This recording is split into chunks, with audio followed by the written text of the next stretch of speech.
Good evening and welcome to the business meeting of September 25th, 2025. Please stand for the pledge. I pledge allegiance to the flag of the United States of America and to the republic for which it stands, one nation, under God, indivisible, with liberty and justice for all.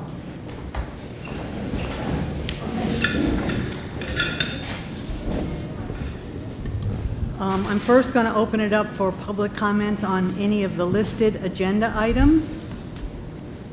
Since I don't see any comments, we're going to move to the consent agenda. Number one, please, Mr. O. Yes. Okay. Resolved on the recommendation of the superintendent of schools to approve the consent agenda as presented to the board at this meeting. Second. Questions or comments? Ms. Larka, would you tell us what's on it? Consent agenda consisting of the following: minutes from the September 11th board meeting, special education placements, amended 25-26 substitute listing, appointment amended for a sub-data specialist, doc pay for a staff member, unpaid time for a staff member, additional hours for staff members, Cardinal Hayes School, and internal claims auditor report for checks and warrants. Okay, any questions or comments from the board on this? All in favor? Aye. Opposed? Abstentions? The resolution passes. I'd like to entertain a motion to move item 10 from new business to now. So moved. Second. Questions or comments? All in favor? Aye. Okay, so we're going to move down to item number 10 on the agenda, which is the primary canine handler memorandum of agreement. Sounds very official. Dr. Love? We want to read the I don't know. resolution? Oh, I don't know. Okay. Oh, I'm sorry. Do you want me to? You want to read it, Tim? Sure. Resolved upon recommendation of the superintendent of schools, the Board of Education hereby approves a primary canine handler memorandum of agreement between Putnam Valley Central School District and Alex Goffman to serve as the primary handler for the Putnam Valley Central School District's facility therapy canine for a stipend of $2,000. Be it further resolved, this contract shall remain in effect unless otherwise amended or revoked by a subsequent resolution as per document MG 092525. Second. Questions or comments? That dog is awesome. That dog is awesome. I love that pup. So we have Jackie's going to give us some background information before the board votes. Yes. So welcome. Thank you. And I agree, the dog is awesome. And I want to thank you, Dr. Luft and the Board of Education, for giving me this time tonight to just welcome Mason, our facility dog. And if Alex Goffman, his primary handler, would just bring him up here so we can introduce Mason formally to everyone tonight. We are so thrilled to welcome Mason to our Putnam Valley family thanks to a very generous donation from the Putnam Valley Education Foundation. They deserve a round of applause.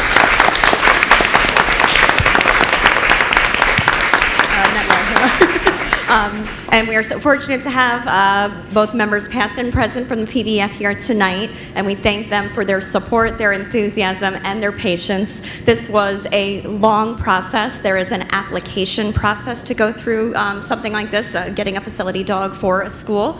There's a vetting process of not only the school and our environment, our school building, and our staff, but also finding a primary care handler. So Mr. Goffman and his family have been so kind as to take Mason in as the primary caretakers. That means Mason will come to work every day with Mr. Goffman. He will have a place in his office as well as in Dr. Podesta's office and our clinical suite where he will join groups and support students. He'll visit classrooms like special education classrooms, classrooms for reading. So he will just be an integrated part of our school day each and every day he comes with Mr. Goffman to work. And Then he will go home every night with Mr. Goffman to his family and his two wonderful boys who are already so excited that they have a new friend. Mason was delivered to the house on Tuesday, and everybody couldn't be more excited. Before we formally appoint Mason as part of our faculty, I just want to not only thank the Goffmans for their generosity in opening up their home to Mason, and also again to the PVEF for their generosity in supporting this financially with that beautiful grant we received.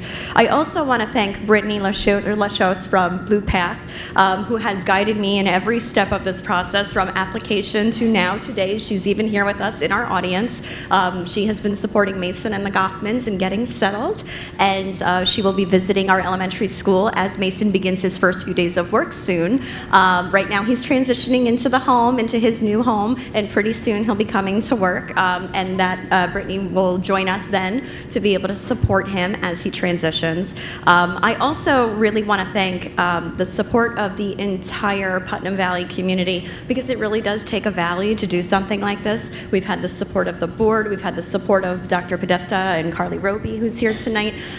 We've had the support of our secondary handlers, people in the building who will be handlers of Mason when they go to different events or different settings, and also community members who have stepped up to support Mason in ways that we couldn't even imagine when we first started down this road. So I want to give a shout out to Sabine Nazik, owner of Paw Prince Grooming and Boutique on Oscawana Lake Road. She'll provide bath, brush out, nails, clean ears, and trimming if necessary.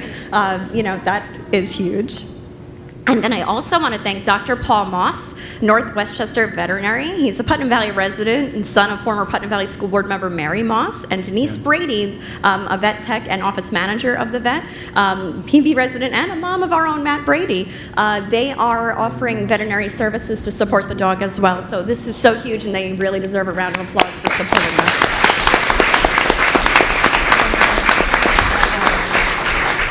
And before we officially appoint Mason, I want to leave everyone with this.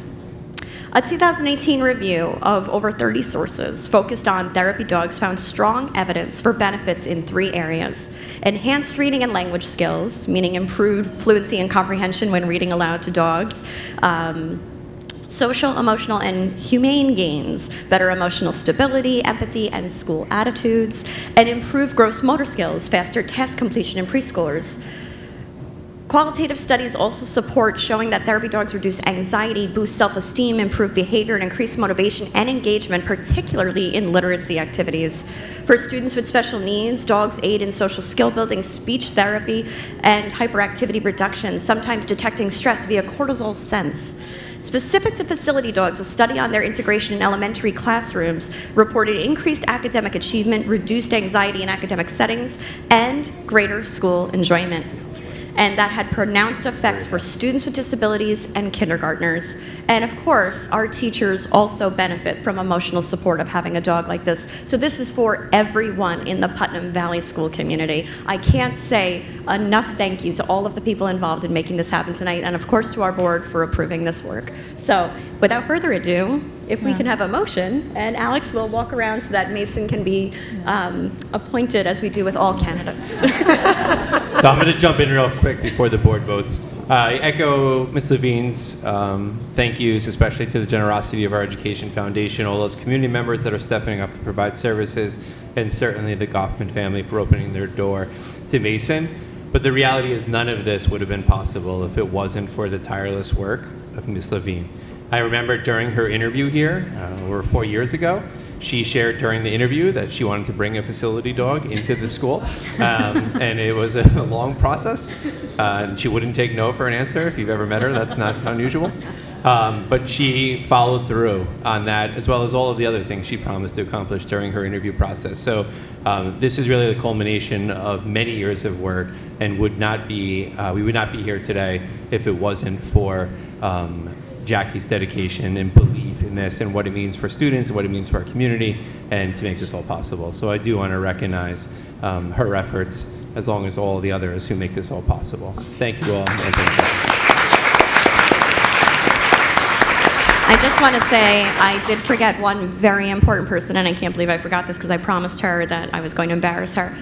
Ms. Jeannie Denike has been by my side through all of this, helping in ways that you can't imagine, making phone calls. She's even reached out to local grocery stores to see if we can get, and Melody too. They've been reaching out and writing grants to see if we can get food delivered on behalf of grocery stores for Alex and Mason. So I did not do this in isolation, but I do want to recognize all of the work that Jeannie and I did to get all these community partners involved and to help this happen too. So thank you, Dr. Luff, for your kind words. I have a question. What does the training look like to be a handler, both primary and secondary? So I'll invite Brittany to say a few words about that.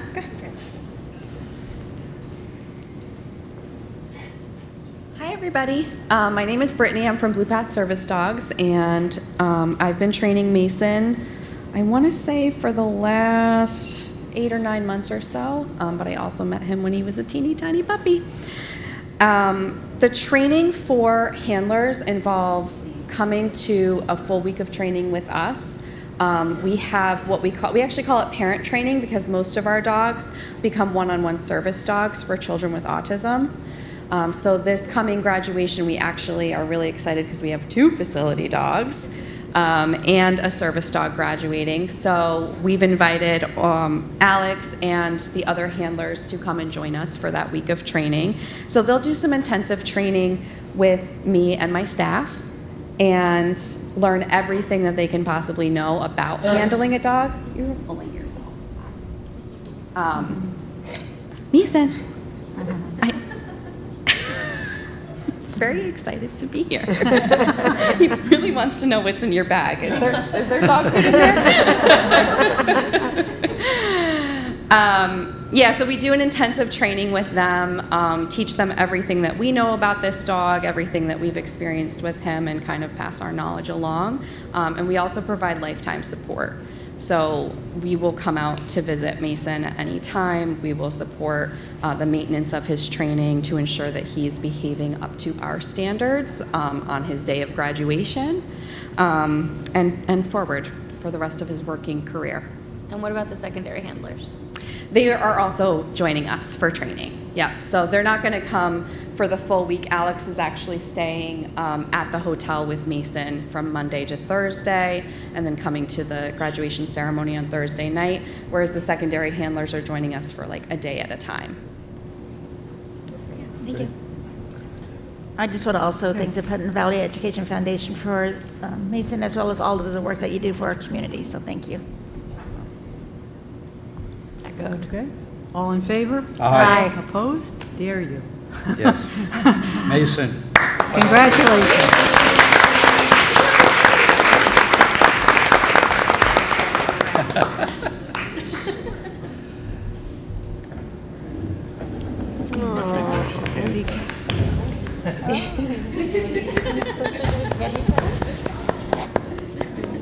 All these people touching me. I don't understand. Yes, thank you for doing that. It's like, I know this guy. Thank you, Alex. Oh, he's so beautiful. He wants to Still smells it on your hand. Sam. Hi, baby. Welcome to the family. Welcome to the family, bud.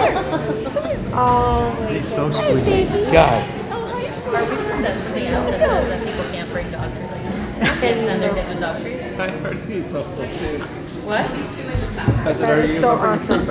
They are the best. One of the moms was like, oh, I know what to do to get them to dog. Like my kid, I was like, one kid brings a dog treats and like that dog's like fat. Yeah. That's happened though. It has. It's actually funny because there's other things like He's great. the dogs trained not to interact with kids in the hallway. Because just think about the bottom. Okay. The bottom. Every kid stops to pet the dog. Okay. So the dog's not supposed Well, to. But we will not primary, but we'll bring the dog to visit in the other buildings.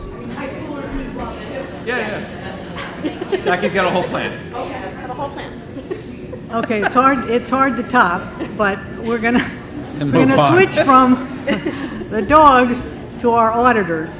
So we're gonna ask our external auditors, O'Connor Davies, for our fiscal for the report on our fiscal year ending in June 2025.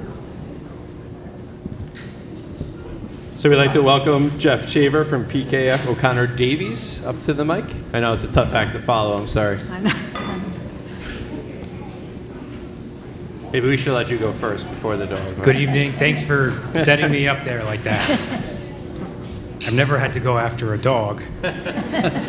And don't worry, you don't lose cute safety patrollers waiting for you to be done to go next. It's a tough act to follow. I will try to be brief.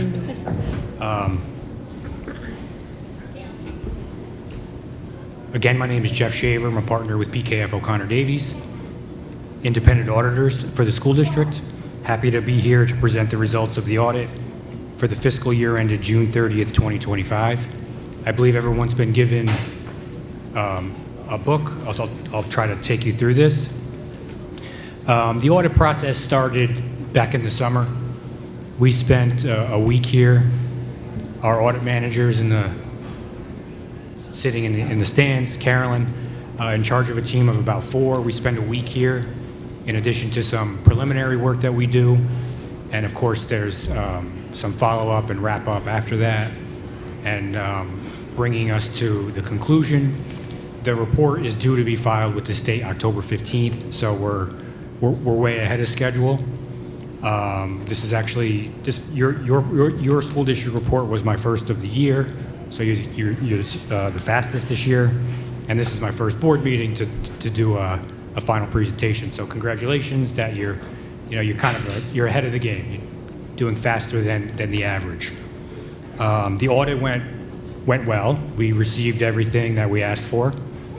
We got full cooperation from all your business official, your district treasurer, and all the staff. They made it a pleasant audit. The books are in, I would say, very good condition. Audit adjustments or corrections we had to make to the books were very minimal, which makes our job quite a bit easier when there's less things we have to find and fix as we're moving through. So it does make our lives a lot easier for your books to be in good order.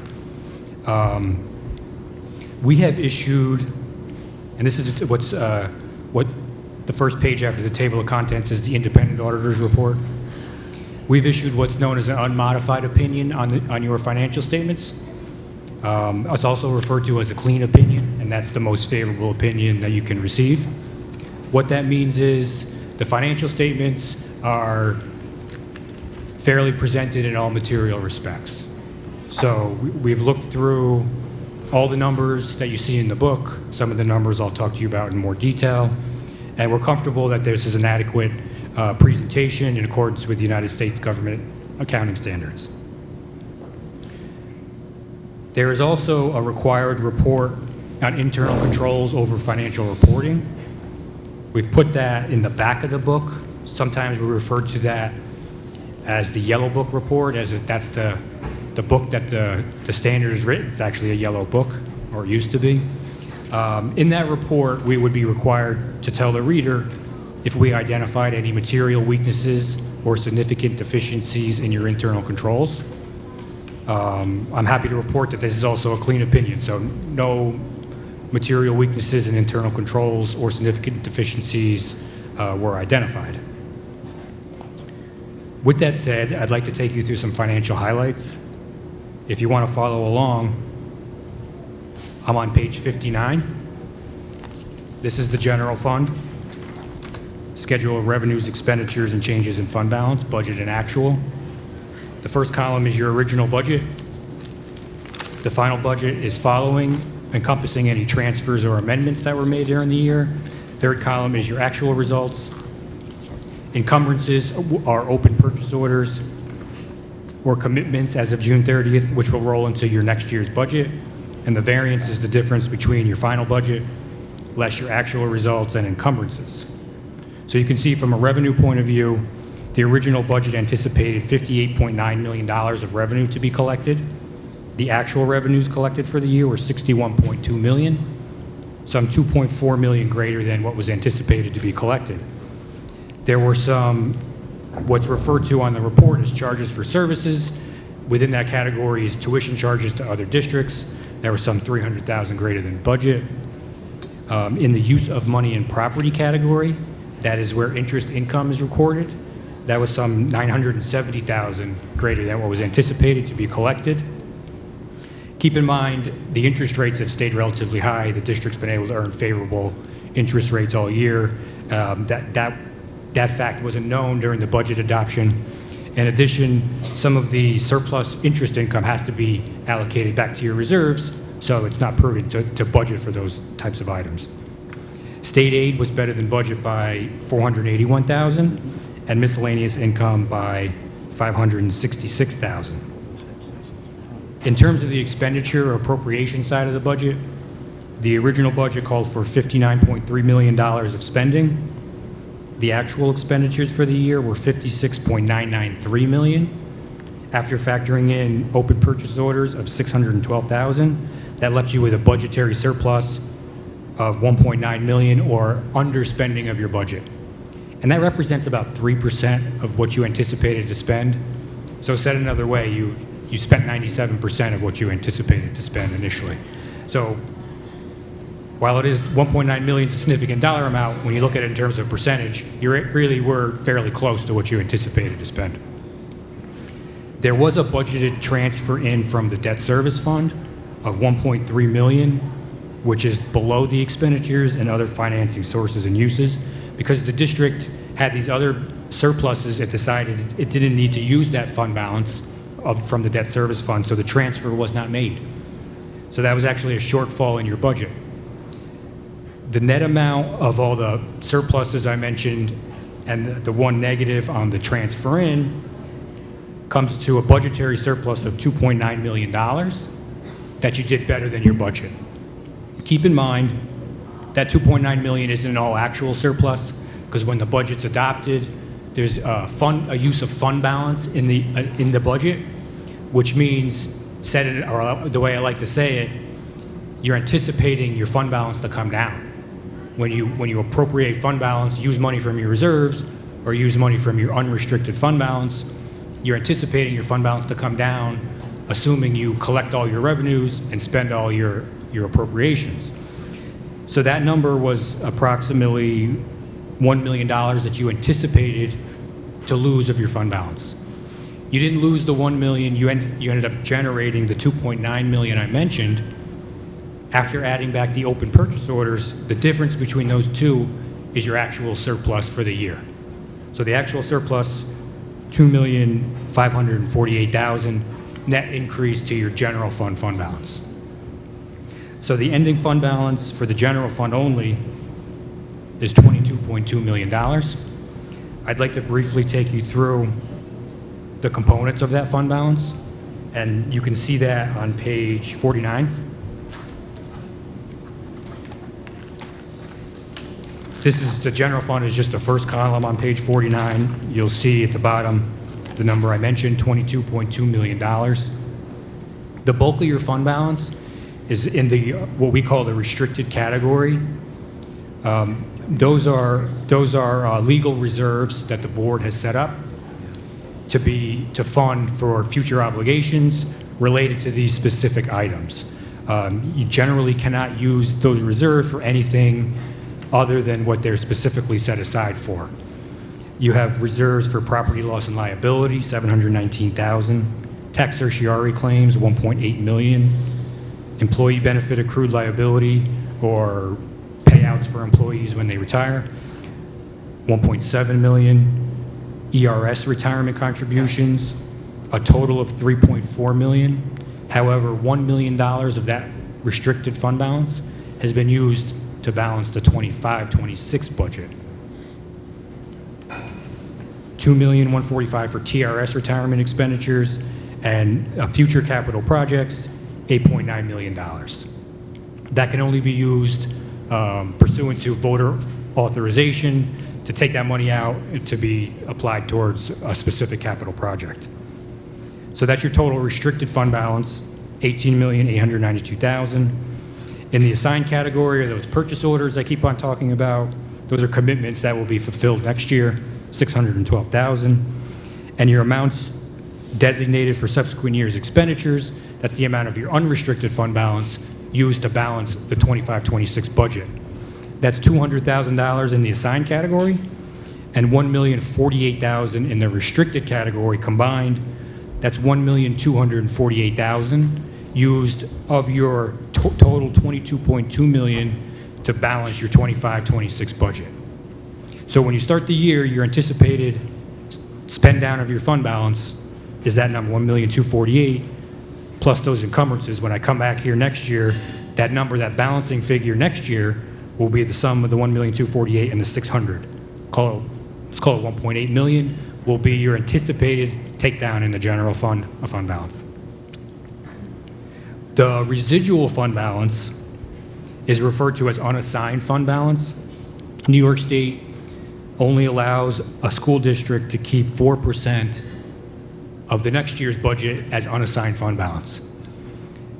And you are currently at the maximum allowed under the state law, 4%, and that's $2,533,000. That's fund balance that's allowed to be kept as surplus to be used for whatever needs come up at the discretion of the board. And that is your total fund balance, $22.2 million. There's a lot more in the report. I don't think anybody really wants me to go too much further. I'd be happy to if you'd like, but I'd like to just open it up for any questions, comments that anybody has. Does the state put a limit on all of the reserves that a district can have? I know on the, the general fund, there's a limit of 4%, as you said, but all the different reserves, capital projects, the retirement, things like that, is there a limit that the state puts on those in total? Not that I'm aware of, no. No, okay. There's, some of them are self-imposed, like for instance, the capital reserve, that's a voter-approved reserve. Right. So if the voters approve up to, I believe, $10 million in your case, to be put in a capital reserve, that's now imposed on you by the voters. You can't go higher than that $10 million. Understood, right. So there's a maximum there set by the voters. Generally speaking, like most of the reserves need to be supported by future obligations that are real in nature, like tax certiorari. Most districts in this area, they all face the issue of tax certioraries, someone coming in challenging their tax assessment, asking for tax money back. That becomes a bill to the district. This reserve is there to offset that cost, so you don't have to, you don't have to scramble, so to speak. I've seen districts have to issue debt to pay large tax certs in the past. So the $1.8 million is there when those claims come to bear. And there are real claims outstanding, filed. It takes years sometimes to settle them. You don't know exactly how they're going to land, but the 1.8 is set aside for those claims. The TRS retirement contribution does have a legal cap. New York State, that's actually a relatively new reserve. Maybe it's about 5 or so years old. It can be no more than 10% of your teacher's salaries for the previous year. Okay. So your teacher's salaries last year were about $22 million. You can't have any more than $2.2 million in that reserve. Got it. So you're close to the maximum there. That covers about not quite 1 year's worth of invoices. So just to give you an idea, the spend on the retirement bill for teachers has been, I think last year was actually 2.4. So the 2.1 is not even enough to cushion for 1 year. Am I missing any? The only one there's not really much of a cap on at all in terms of legally is the Employee Retirement System Contribution Reserve. I don't know of any statutory caps. It's just what the board feels is a prudent amount to keep in that reserve. As I said before, $1 million of that reserve has been earmarked towards 25-26. So you really will have $2.4 million left over. You look at the annual bill, that's how I would benchmark the reserve against what is your annual spend. Your spend is about, I want to say, I don't want to misstate, $750,000. So, a little more than 2 years worth of bills. So it's not what I would call excessive in any way. It's just a nice cushion to offset against future increases. Those rates, those ERS retirement rates have been creeping up over the last couple of years, unfortunately. The TRS retirement rates have remained relatively stable. I think they dropped slightly for 25, 26, but you don't know what the future will bring. If the stock market starts performing poorly, they will eventually have to increase those rates, and that's what those reserves are there for. You tap into those, with those big increases, when those big increases come. Yeah, thank you. Thank you. Okay, thanks. Thank you. Thanks a lot. Thank you. I'd like to say, first of all, thank you to Connor Davies for their work, to Grace for all the work that she's done to make us fiscally responsible and fiscally solvent. And I'd like to welcome, we had a new community member on the audit committee, Mark Dexter. We really appreciate his insights and his questions because we all learn from that. So, those are, Jeanette? So, Barbara just took all my notes. So I also wanted to thank Jeff and his team. They're professional. They come in. You don't even really know they're there. They get all the work done. And really a huge compliment to Dr. Chan, Matthew Sirico, our district clerk. They really do a lion's share of that work along with the support of their office to make sure that the auditors have all the information they need. So it's a tremendous amount of work. We were racing against the expected birth of a child, which is why we were first. You guys were able to get the audit done and complete prior to, so we reached our benchmark there. And I just wanted to thank everyone who's involved. A tremendous amount of work is done in a very short period of time, and I'm glad that all the results came out in positive. So thank you. I will turn it over now to Ms. Yetter, who will speak on behalf of the audit committee. Just getting what Barbara had just stated, so thank you for your work on this, and Carolyn and Mark for your attending tonight. I appreciate your time, as well as Tom Sawyer, who was not able to attend tonight, and Guy Cohen, who has been on the audit committee for many years, who seems to be stepping back. We want to thank him for his service, but we are glad to see that we are in good standings, and thank you for your detail that you went through with us to bring us to this point. So we appreciate your time and effort. Thank you. And Dr. Chan, of course, and your office. So thank you. Thank you. Thank you very much. Thank you. Okay, thank you. To all our safety patrollers, Jeff said make sure you study hard on math. You too one day can be given an external auditor report. Think about it. Thank you. Thank you. All right. Now, I have a feeling that many of you are here for the next presentation. So we would like to welcome up Dr. Podesta and Ms. Roby to give our opening of schools report for our elementary school. Welcome.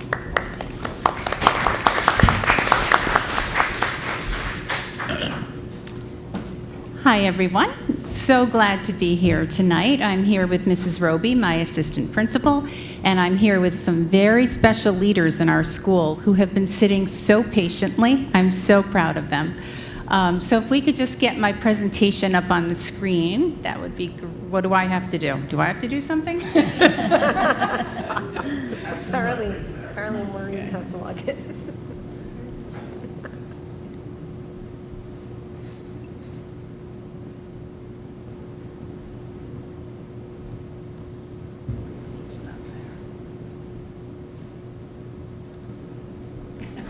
I don't know, Dan. This here? No. I didn't know it was right there. Sorry. There we go.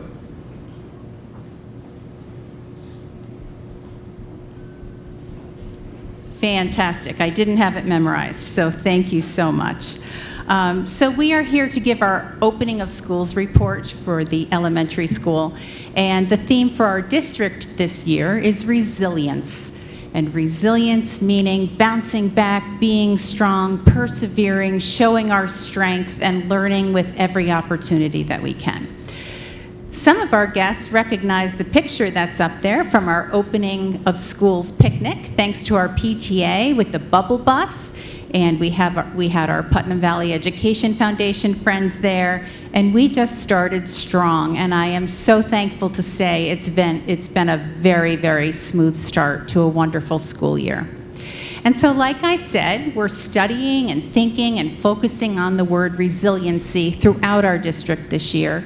Being resilient allows us to adapt to change, grow from challenges, and solve difficult problems, which we try to do every day. Resiliency leads to confidence, strength, knowledge, and power. And so we as a student community will be talking about that, but as a staff all the time, overcoming challenges and trying to get better at what we do. So, as I said, we had perfect weather throughout September. We actually saw some rain today, but the weather has been amazing for outdoor recess, a wonderful welcome back picnic, our kindergarten bus run, our kinder camp, and so we've just been enjoying the beautiful area that we live in and welcoming our new community members. We also are about to welcome this superstar, and so the students who are here tonight got the first view of Mason, and I can't tell you how excited we are. So excited for Mr. Goffman. Thank you to the foundation, thank you to the Board of Education, Dr. Luft, and as he said, thank you to Jackie Levine, because when she sets her mind on something, it happens. We also want to thank Blue Path. I'm excited to be a secondary handler myself. I'm going for a little day of training. I would have taken the dog, but I have 2 at home, and that's good. I know Jackie would have taken the dog, but she has 4 at home, so that wasn't going to work. But we're all going to fall in love with Mason, and we're excited to grow with him. All right, so right now I'd like to say that the elementary school is so fortunate to have clubs and opportunities available to our elementary students. And we have the gym show every year, we have the marathon running club new this year, we have the Science Maker Club where we do the science fair, and then even to the Tri-County Science Fair. We have an Earth Helpers Club, we have a PVES musical every year. Last year, we started the Sign Language Club, and this year, there's even going to be a fishing club. So some of you are in the Safety Patrol Club, led by the coordinator, Mrs. Melissa Keeler, and if I could have our safety patrollers come up and stand right alongside me, that would be wonderful. Melissa Keeler, would you come up too? Thank you. And I just want to thank the parents who brought your students here. I'd like to thank the students who are here in their safety belts, leading the way for us. And I'd like to note that it's a little late, so you have to go home right after this part and then go to bed and get ready for tomorrow, okay? But I will say that these are people who could come tonight because their schedules allowed it, and they are in the fall session of the safety patrollers. Mrs. Keeler will tell us how many safety patrollers we have in the 4th grade. This is just people representing the fall session, right? And they're going to be able to introduce themselves soon. But Melissa Keeler, would you come up? She's a teaching assistant and club extraordinaire. She's also a teaching assistant mentor in our building. I don't know where we'd be without her. And she'll tell us a little bit about the Safety Patrol. Thanks. So the Safety Patrol was originally organized by Mrs. Odell prior to COVID. It is run through the AAA organization, and it was originally situated for the school districts that didn't have busing. So children walked to school, crossing guards needed an extra hand or so our safety patrollers would then be out with our crossing guards out in the streets. And we're fortunate enough in Putnam Valley where we have busing, and I like to joke at PVES, we have valet parking. So we do our safety patrol, our safety patrol posts in the building, thank you. So in the building, they are stationed in every kindergarten classroom, and they're stationed at all major intersections of our hallways to help any student who's maybe new to our building or a kindergartner who doesn't know where they're going. They are the first person that they will see, our first responders. Each one is assigned a different post that lasts for 2 weeks. Then we have a meeting and we talk about what's working, what's not, and we change up our posts. And then we can talk peer to peer about, hey, I help Mrs. Sullivan organize her folders in the morning, or in the afternoon, I help Mrs. DeMay put up the chairs, things like that. They're always our caboose of our kindergarten line, because kindergartners are still learning how to get on their buses in an orderly fashion. So as long as we see our safety patroller, we know we have all of our ducks in a row. And this is actually season 1 of season 6 of our safety patrollers. When I first started, we did do fall, winter, spring, and summer. Each post lasted 3 months. I started 5 years ago as a coordinator for the safety patrol, and it has grown in popularity. And it's all because of them. They're wonderful. They're great in the classrooms. We work on leadership and how we speak to one another and friendly reminders to walk in the halls. And out of 106 fourth graders this year, we have 77 safety patrollers. Wow. So every 6 weeks, there'll be a shift into seasons, and then they go from there. But I really, really thank all of their hard work and dedication to help our youngsters be safe in the building. Safety patrol was my favorite thing. And thank you to Mrs. Melissa Keeler, who has 77 students in her club that she's running. So as you know, in the elementary school, the fourth graders are our seniors, right? So they are the role models, they're the example setters, they're teaching others how to behave safely and to keep others safe, and we really, really appreciate their leadership. So they're each going to be able to say their name and their current post. They know what their post is right now. So I'm going to start down here, and then we can work our way. So all you have to do is say your name and your post, okay? I am Nash, and my post is the front hall. Thank you. I'm Charlie Cannon. My post is the 3rd grade stairwell. I'm Anthony Chulo. My post is at the front hall. I'm Ricardo. My post is in the classroom. I'm Matilda, and my post is at the buses. My name's Bella. My post is at the auditorium. My name is Luca Antoinette, and my post is at the cafeteria stairs. My name is Eliza Barbezzo, and my post is also in the classroom. Wonderful. Thank you so much. Carly. So we're just going to gather very quickly before these kids leave and just take a picture with Mrs. Keeler right here. So come in front. You really made an effort to be here tonight, and I appreciate it so much. I don't know if you came to see the dog or what, but okay, go ahead.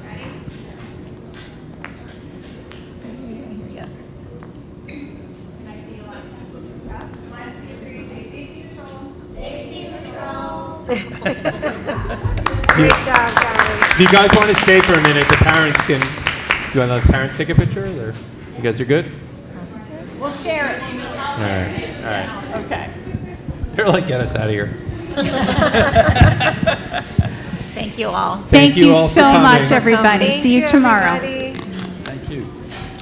And I would like to say again that it was Katie Odell who brought this program to our school. We didn't even know a thing about it, so it was before the COVID years she brought it to the 4th grade, and Mrs. Keeler has been keeping it alive every year, and we really appreciate it.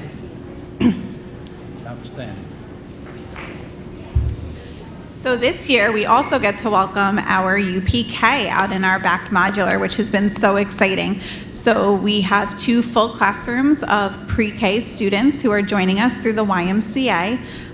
They are just fantastic. I get to see them at fire drills usually because I'm in the back field, and let me tell you, they have nice, straight, quiet lines. It's very impressive.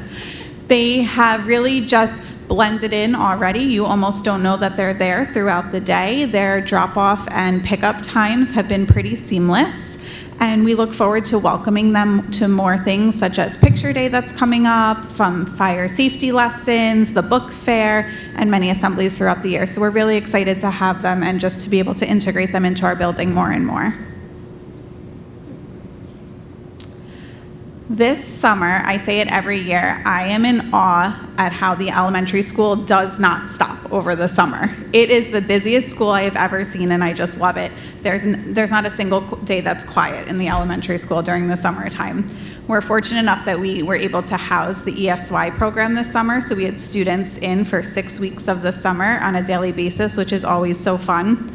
There was the summer reading challenge where every week students would visit with their reading logs to show the reading that they had done. They get to collect their weekly prize, and then they turn in their log at the end for the big trophy if they were able to do it all summer.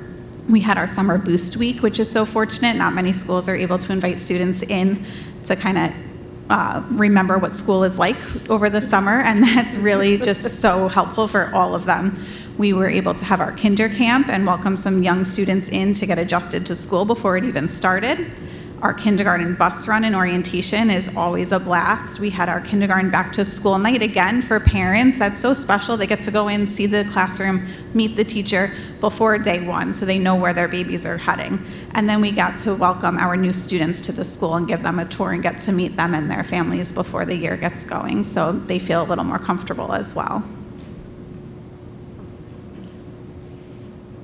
And I would just like to say, I'm not sure how many years we've been running this Kinder Camp program where children come in for about 3 mornings. We're getting to know them for the first time. But I do want to especially thank the Board of Education for that support. I do think it's been about 10 or 11 years. It's a unique program, but it really does help our students, and it actually helps our teachers too. So thank you. And of course, many of you were able to see the bus run where parents are coming, putting their babies on the bus for the first time, waving goodbye and trying to hold it together. And actually it went very, very well this year. So that was seamless as well and another beautiful day.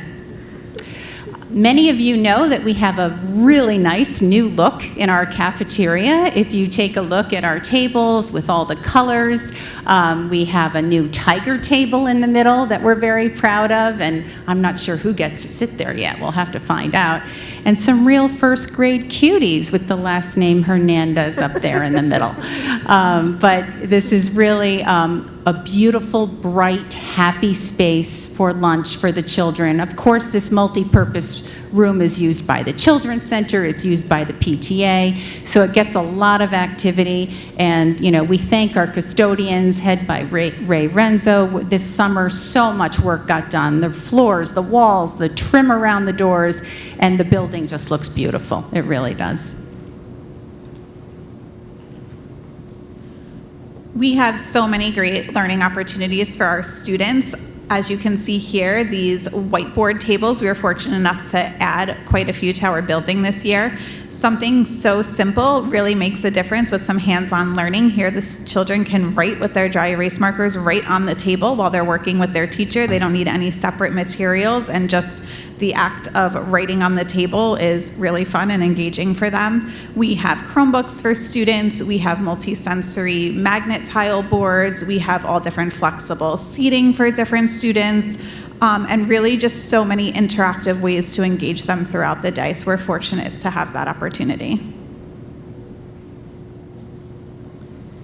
So as we look at what we were focusing on for challenge areas or growth areas last year, I will say that we had a very, very successful year, but we really looked continuously at scholastic literacy. It was year 3, looking at our ELA program, looking at our ELA station rotations and centers in the classroom, and especially at our small group instruction, which is a focus of scholastic literacy, so that students work in small groups with the teacher.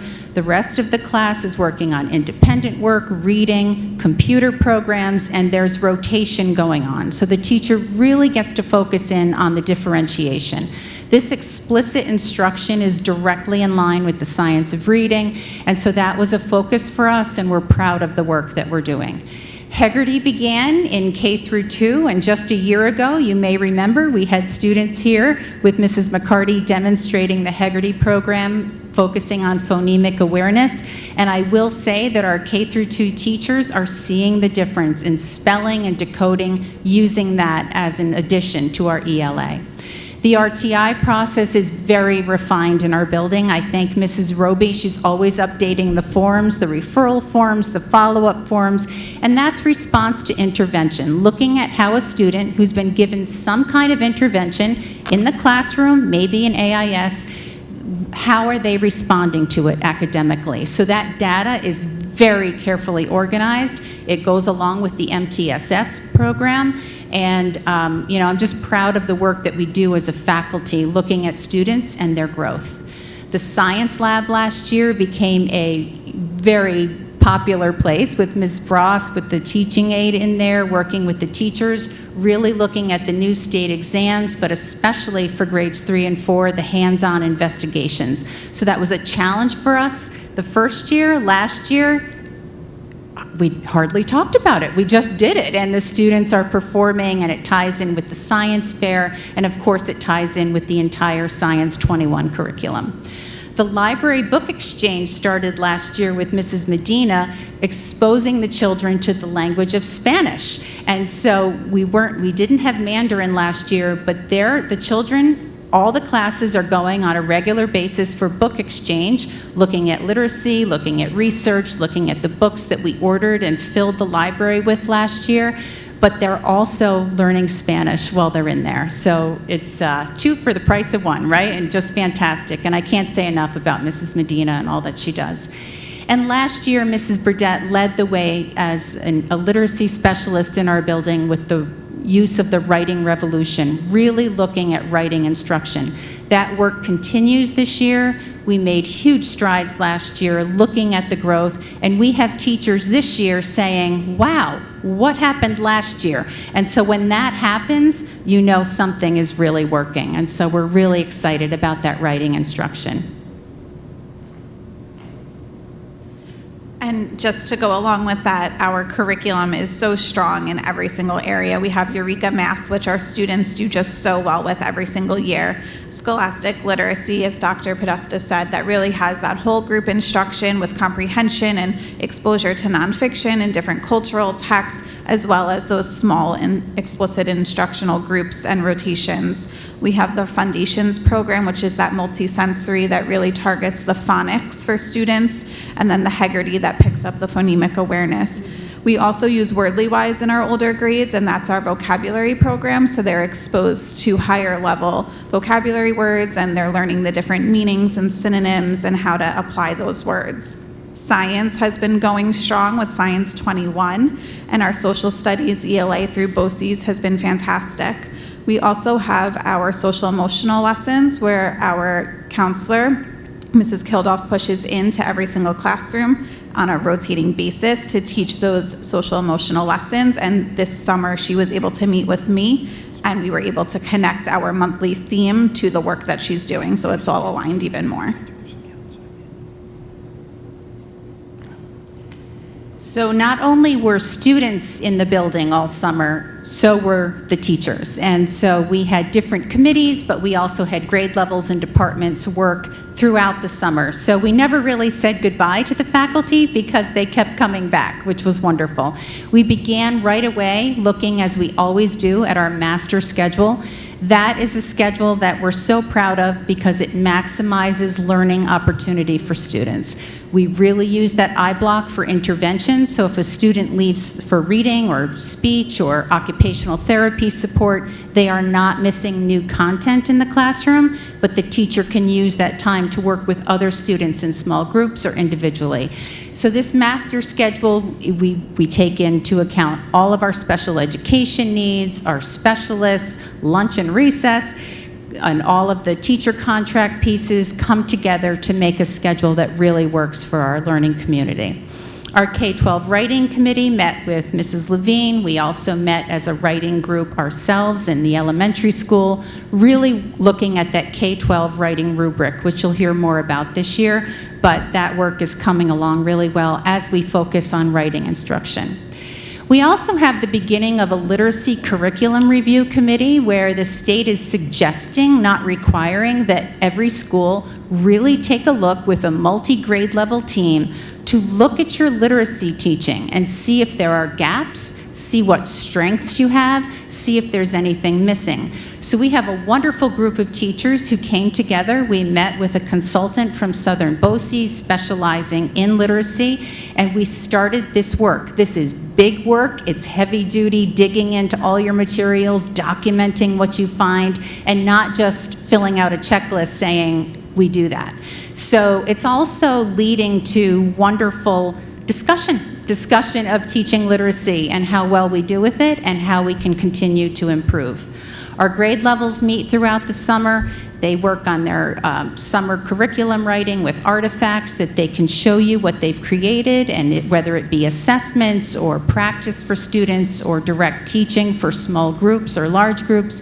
They've been doing that, and our departments as well, whether it be art, music, the clinicians, they meet and they produce their artifacts with their summer work.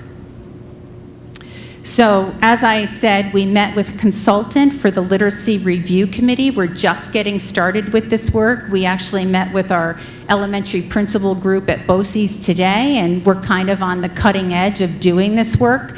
However, there were some schools that had started it.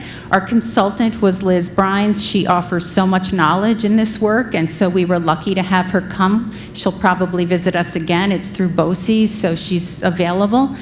We have a multi-grade team. We're using the Reading League framework, which you can Google and see what is required when you do a literacy review. And if there are gaps, we try to fill those gaps. And in fact, we make sure we fill those gaps, whether it's handwriting, spelling, vocabulary development, all of that. And yes, let's give credit where credit is due, and that is the amazing faculty that we have. I'm so thankful for the positive culture and energy that we have in the building. It's a supportive learning community. There's great communication, strong grade level teams, strong department teams that work together and are ready to learn, ready to grow. We have very strong teacher leaders in the building, so the social capital in the building keeps us going. We learn from each other with turnkey trainers, and it's good to have fun. Let's see if this, nope. Are my videos not going to come up? Well, not this one. Okay, we'll see if the other, I really hope the other ones do. You know what this was? You've seen it before anyway. It's teachers dressed up in big balloon costumes, but it was worth it to take another look. It was so great. Because if you ask this staff, hey, does anybody want to wear a balloon costume? Does anybody want to, dress up for Halloween or, lead a sing-along song? You always get people, and it's just wonderful. It's so great for the students.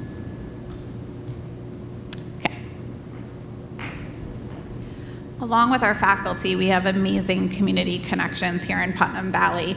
Coming up next month, we have our First Responders event, which an email went out today, I believe, for anyone who wants to participate and visit the school. We also will have our fire safety lessons, which have been scheduled, which is always so fun, and the students just love going outside and looking at the fire truck and getting to explore. Our community read is always a big hit. We have members all throughout the community who come and they get to go visit different classrooms and share in some read-alouds.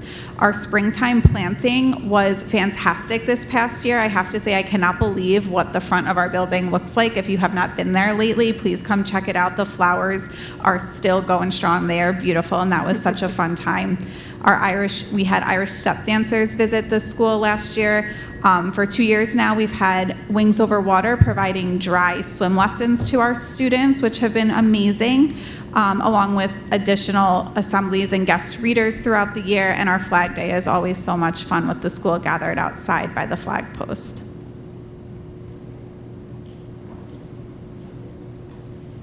And within our community, we really make an effort to connect with our parents, because the parents play an enormous role in all of the work that we're doing on a daily basis.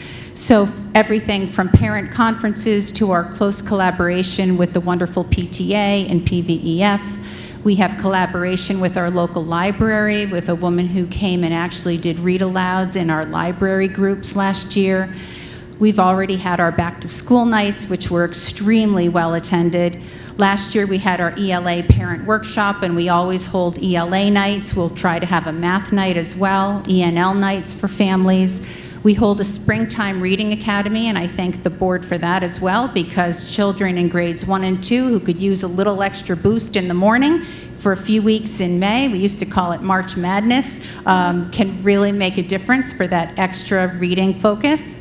Classroom events where parents come, grade level shows, and there'll be a few more of those than usual this year, so we'll just get ready. And of course, the moving up ceremony, which people cry, people cheer, and it's just a beautiful celebration. So, this year, our building steering committee will be meeting again, but I'm very happy to say, with maybe the change in schedule, we're going to do it a little earlier in the afternoon. I now have 8 parents signed up to attend. We have teachers from every grade level. We have administrators attending, a Board of Ed member attending. And so that work will develop with the agenda being developed by the committee and needs that come up. I just want to remind everybody that 2 years ago, our building steering committee created this QR code where you could log on to a welcome document and find all of the information from the school to the town to local sports to Parks and Rec and special ed questions and calendar questions and lunch menu questions. So we tried to put everything in there. It was a lot of work, but it was very well received. And so we'll make sure this goes out again, that it's updated for this year, and that questions are answered as they come up from our parent community. So our school year is not without challenges or growth opportunities. There's always more work to do, and so we don't rest over the summer either because these questions come up. We had a long list all summer of things just to remind our parents about, our teachers about, and just what are some things that will present some challenges while we are being resilient all year, right? So how can we always continue to improve our school community and culture? A big question, are we meeting the needs of all of our students? Students who receive academic intervention, students who come to us speaking a different language and from a very different culture at times, people who, students who are in the RTI process. We continue to meet with them and discuss them. Are we doing all we can for them? And is what we're doing effective? Are we making sure the IEPs and 504s are meeting the needs of those students, and are they shared accurately with staff? So these are challenges that most schools have. We're not going to say we don't have them. These are real-life school questions. Are we connecting strongly with our entire parent community? We focused a lot on communication. Is our communication as effective as it could be? Are we using our data to inform instruction? We focus so much on data and growth and progress. Is it directly affecting instruction enough for our students? How can our instruction continue to strengthen that? Are we providing high-quality writing revolution instruction at all grade levels? Is it everywhere it should be? Is it being done with fidelity? Do we need more professional development? So these are real challenges.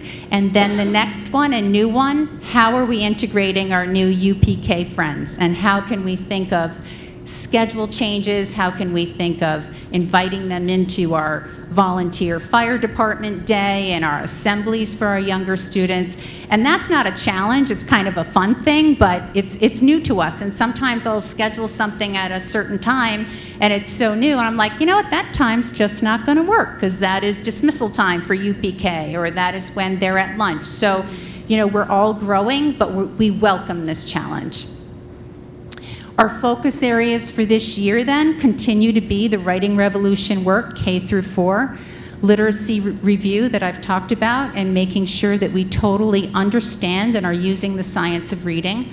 Always small group instruction and what we can do with that, whether it's a table you can write on or a piece of paper or a laptop, but we want to make sure that we're looking at that small group instruction.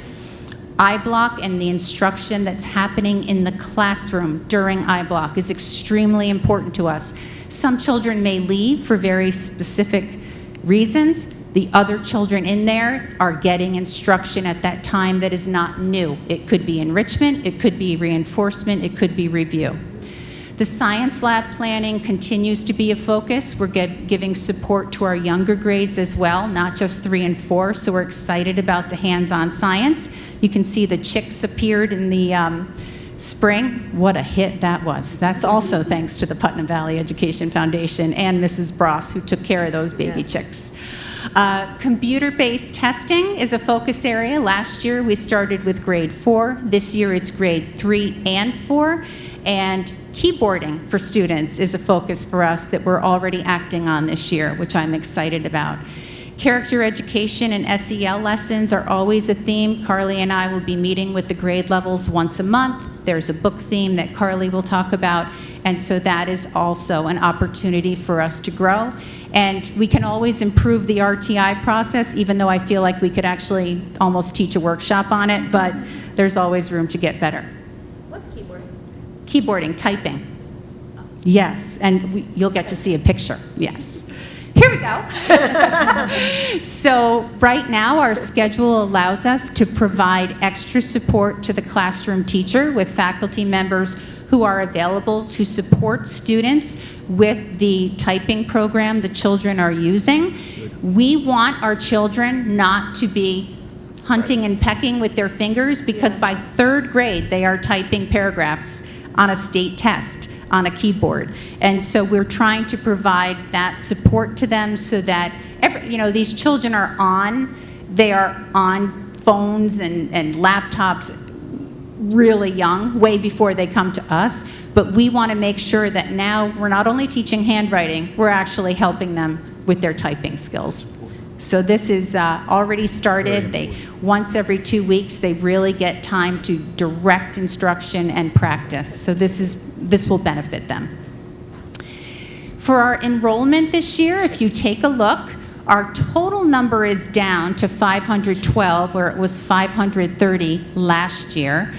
But our kindergarten is a nice, healthy size. They came in at 107 students, so we have 5 sections. We're very happy about that, plus our Achieve and New Horizons students.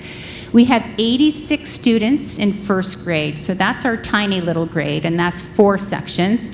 96 in grade 2, not a large grade overall either, with 4 sections.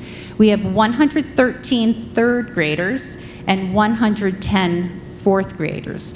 Last year, we had the 6 sections of 4th grade who went to move up to fill up that middle school nicely. So this is where we are this year. 4 sections of 1st and 2nd, 5 sections of the other grades.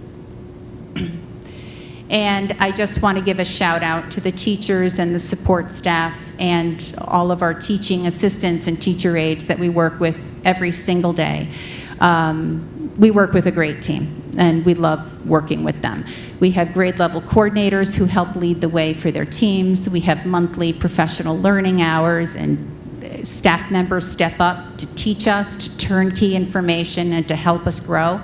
We have our RTI, or Response to Intervention team, where we really look at the needs of students. Data teams meet quarterly to look at how the students are doing, progressing, and making strides with the instruction that we're providing. The BERT team, of course, is the building response team. Crisis team, we meet regularly. We practice all our drills. We analyze what we do and go over it again and again. We have our building steering committee that is taking off soon, and we'll meet several times throughout this year, but I'm excited about the attendance of that committee this year. And of course, the Education Foundation and the PTA. We need them both, and we thank them. Our academic data, by the way, is looking very good, and so this I don't say lightly, because there's a lot of work that goes behind this. There's a lot of talk about instruction, there's a lot of talk about resources, and yes, there's a lot of talk about the schedule and how we're meeting the needs of our young learners. So, let's take a look at this. This is ELA, English Language Arts, and this is our elementary school, the percentage of students reaching 3 and 4, as compared to the BOCES, Putnam, Northern, Westchester region. So you can see our 3rd and 4th graders compared to our Putnam, Northern, Westchester region is quite strong. We're looking very good compared to these schools. We're not trying to beat anybody, we're just trying to be the best. Here's our math, also looking very strong. You can see how high our kids are doing in 3rd and 4th grade. 3rd is the purple, 4th is the gold. And the region is a little lower than us, but we're using great instruction, great supports, and we're really using our Eureka Math, which has proven to really help us. We've changed our math data over the years drastically. A little different comparison is when we compare to Southern Westchester. So Southern Westchester, usually data is extremely strong. This is where we are compared on average. Putnam Valley on the left, 3rd and 4th grade in ELA, and on the right, the average, Southern Westchester. We're still looking very, very strong, very positive with the work that we're doing. Do we want those numbers to go even higher? Of course we do, but we're really working and looking and seeing that what we're doing is proving to be successful. Math, same thing. This is compared to Southern Westchester BOCES districts, Southern Westchester schools. So I'm just proud. I'm proud of the teaching that's going on. I'm proud of the professional development support we get as a building. I'm proud of our teachers who come to our staff meetings and professional learning hours and really take in the information and then make it happen in their classrooms. And that's a lot of skill behind that and a lot of preparation. So this is to celebrate. So we are. Okay, Carly. So part of what's so important and helps with this data is the content across all different areas. So when we have special area teachers, such as in PE, who are able to integrate different ELA or math topics and content into their specialized areas, it just makes all the difference. Students recognize that something isn't taught in isolation and it's applied throughout their lives. So throughout, whether they're writing a response when they're in an innovation lab and they're utilizing the writing revolution strategies, or they're in PE class and they're using something that they've learned in foundations to be able to build these words, it just makes all the difference having them be able to apply things throughout all the different areas. Brand new in our building this year is our first 3D printer, which I knew very little about, but Miss Carilli is working with this 3D printer she was able to buy with her art budget this year. And she is explaining to the students how this works, where they're creating real objects that they're holding in their hands. And she was so excited. If you look at the picture down at the right, the 3D printer put hair on the object, and the students are going to be making their own little characters, which could easily tie to literacy, it could tie to themselves. But this is brand new to our school, and it's going to start with 4th graders. So those little safety patrollers will be using the 3D printer and learning all about that, and then connecting to what happens in Innovation Lab. So this is really innovative and exciting, and I have everything to learn about it, but it's wonderful. Our library is alive and well. As I said, Miss Medina, our library aide, really welcomes the children in, speaking in English and Spanish, exposing them to new literature in there, poetry, research materials. And she takes it upon herself to decorate like 6 different bulletin boards every season. It's a very welcoming place, and that is because of the effort that she puts in. If you look at these pictures, these are creations by students who volunteer their recess time to read books and participate in book conversations and book clubs with Mrs. Medina, who decided on her own she's running book clubs during recess. And so then it turns into artwork and creations, and she's going above and beyond, and it's worth noting the effort she puts into this position, above and beyond what was even asked of her. And I have children coming up to me in the hallways already this year saying, when do the book clubs start? So that's about reading, that's about loving reading and loving being in the library. So that is really wonderful. So as we mentioned, we've been focusing on our character education quite a lot. Every month there is a different theme, and along with that is a school-wide read aloud. So every single student in the school is hearing the same text that connects to the monthly theme that we're then discussing in those community meetings that Dr. Podesta and I hold with the different grade levels. Along with that, students are receiving with their class Tiger Paws. So when they have great behavior in specials in the hallways, teachers will give them a Tiger Paw. And when a class collects 25, we announce them on the loudspeaker in the morning, and they get celebrated, and usually they get to pick a little celebration as the class. We're also continuing to build our culture activities through various assemblies, in the morning announcements, classroom lessons, the SEL lessons that are pushed in, those monthly meetings, and throughout all our vocabulary. So here are our monthly themes for our character education this year. We started off with positive thinking, and we go all the way through to June, where we are reflective. October, we'll be focusing on friendship. November, gratitude. December, being responsible. January, having self-control. February, focusing on kindness. March, determination and perseverance. April, problem solving. May, being proud. And again, June, being reflective. And again, this summer I was able to meet with Mrs. Kildoff, and we really combined different monthly themes with her lessons and the books that are being read throughout the school, and some special days to celebrate with maybe a Wear Orange or a Wear Blue for more awareness days throughout the year as well. Yeah. Our middle years program uses a lot of these like similar words, like reflective. Have you ever thought about incorporating those to make it like a smooth, like a transition to get into the middle years program? We haven't fully dived into that yet. However, Mrs. Kildoff came from secondary, so she has a lot of that background and experience, and with what the different SEL competencies that she needs to teach throughout the year. So we really focused on connecting those so far, and as we continue, that's a great area to go. Perfect, great, thanks.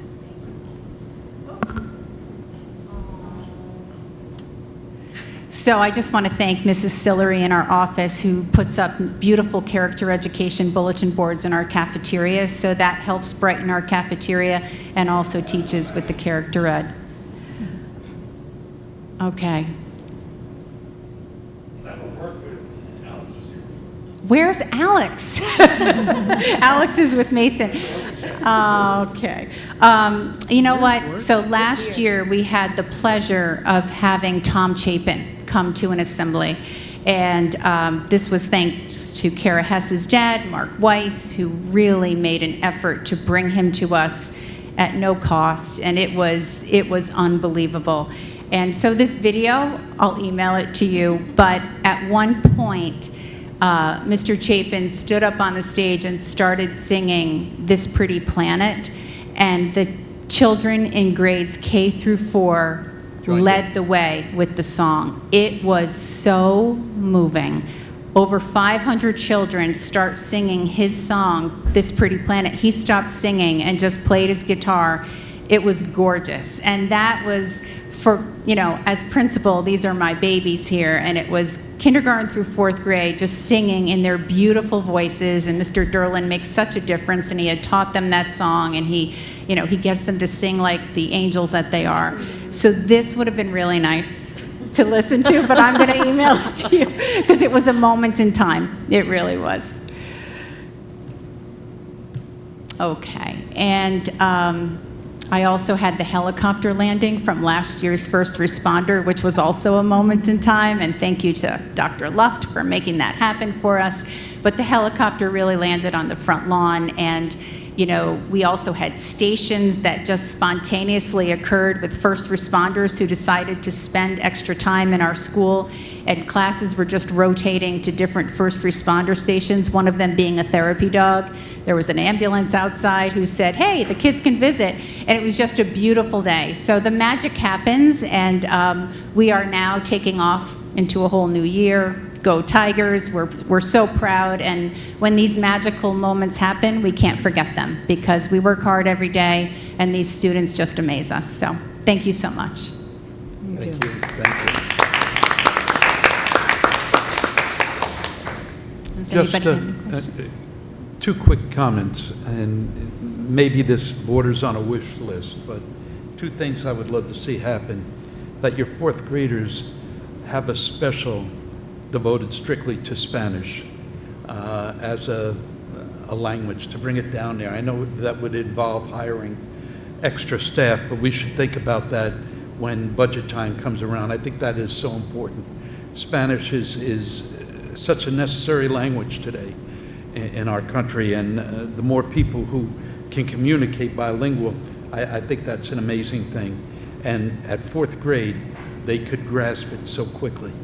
The other thing is, and I think this is possible, hearing how our reserves are, that we renovate that library, which was part of the plan for our capital projects, but I think that needs to go forward as quickly as it can. I don't know when it would be done. School's in session, you don't want to disrupt that.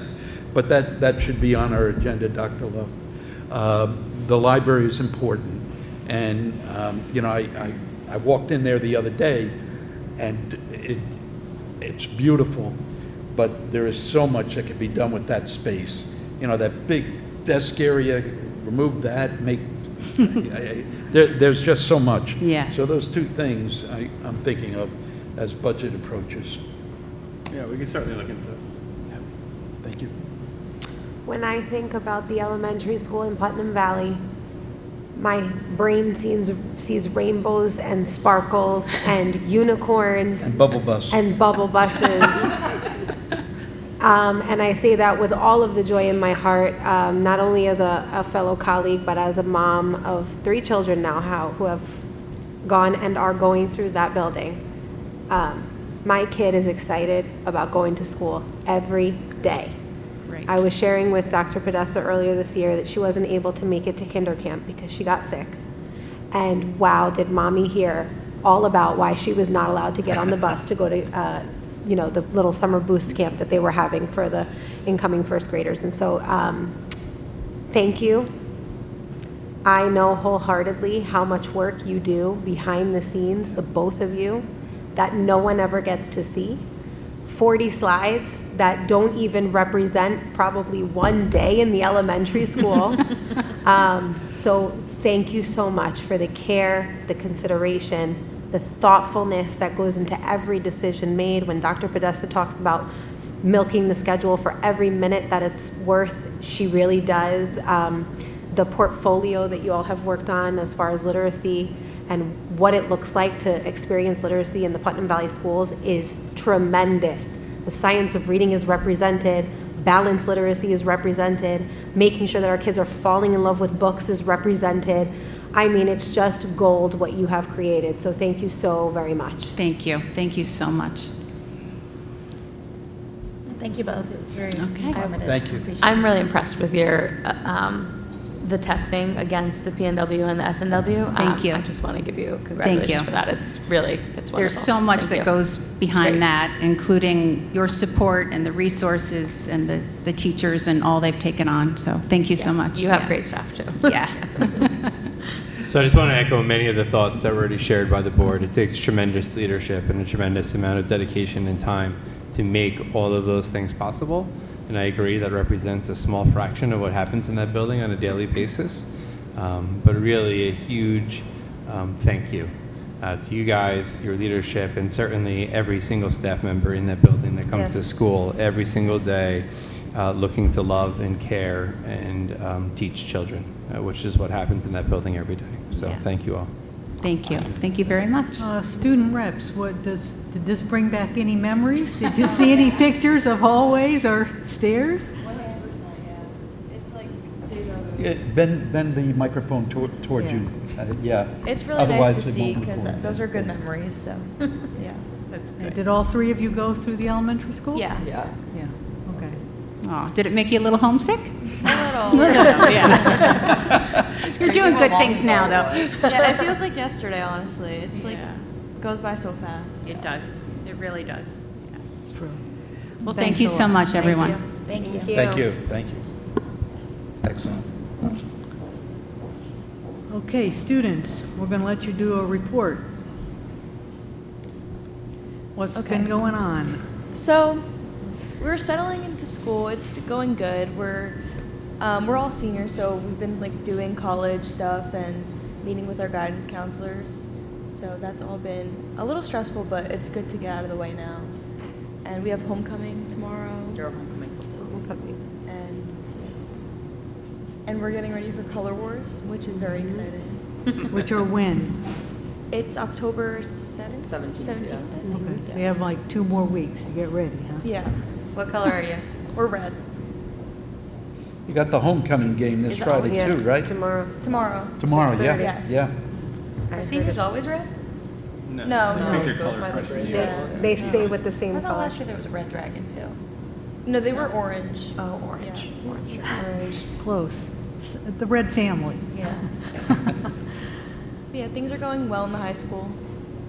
Phones are still good? No phones? Oh yeah, you know, it honestly. We're getting more used to it, I Yeah, guess. I don't think it's much of a difference, but It's not That's that good. It's just during lunch. bad. Yeah, just during lunch, really. I think Well, Smart, the smart microphone, Pass is please. more of like a, is more of an annoyance than like the phone thing. But The what? Talk about Smart that. Pass, do you guys know of that? it's like the I thought you guys gave it that to us. we have to like put on the computer like when we have to use the bathroom or like leave Oh, right. class or So they anything. like Yeah, I heard keep about track of that. it It's like, all. and it like times us. It's a I don't little- know. If, Yeah. So, It's like an electronic hall pass system Right. as opposed to paper. It's done Well, electronically. lets the hall monitors know that the student Well, will in be the out there. offices, and you see what kids are out at the same time and how Yeah. long kids are out for, and it's a little stalkerish, but it's okay. Mr. Mello is coming. His hands up like he didn't do it. Mr. Mello is coming full prepared to give a part of his presentation. I know he's going to talk about. it also tells your parents, like, how Like long often you're you're out gonna of go the It sends class that for. to the parents? I love that. Me too. Really? I wasn't aware of that. Huh.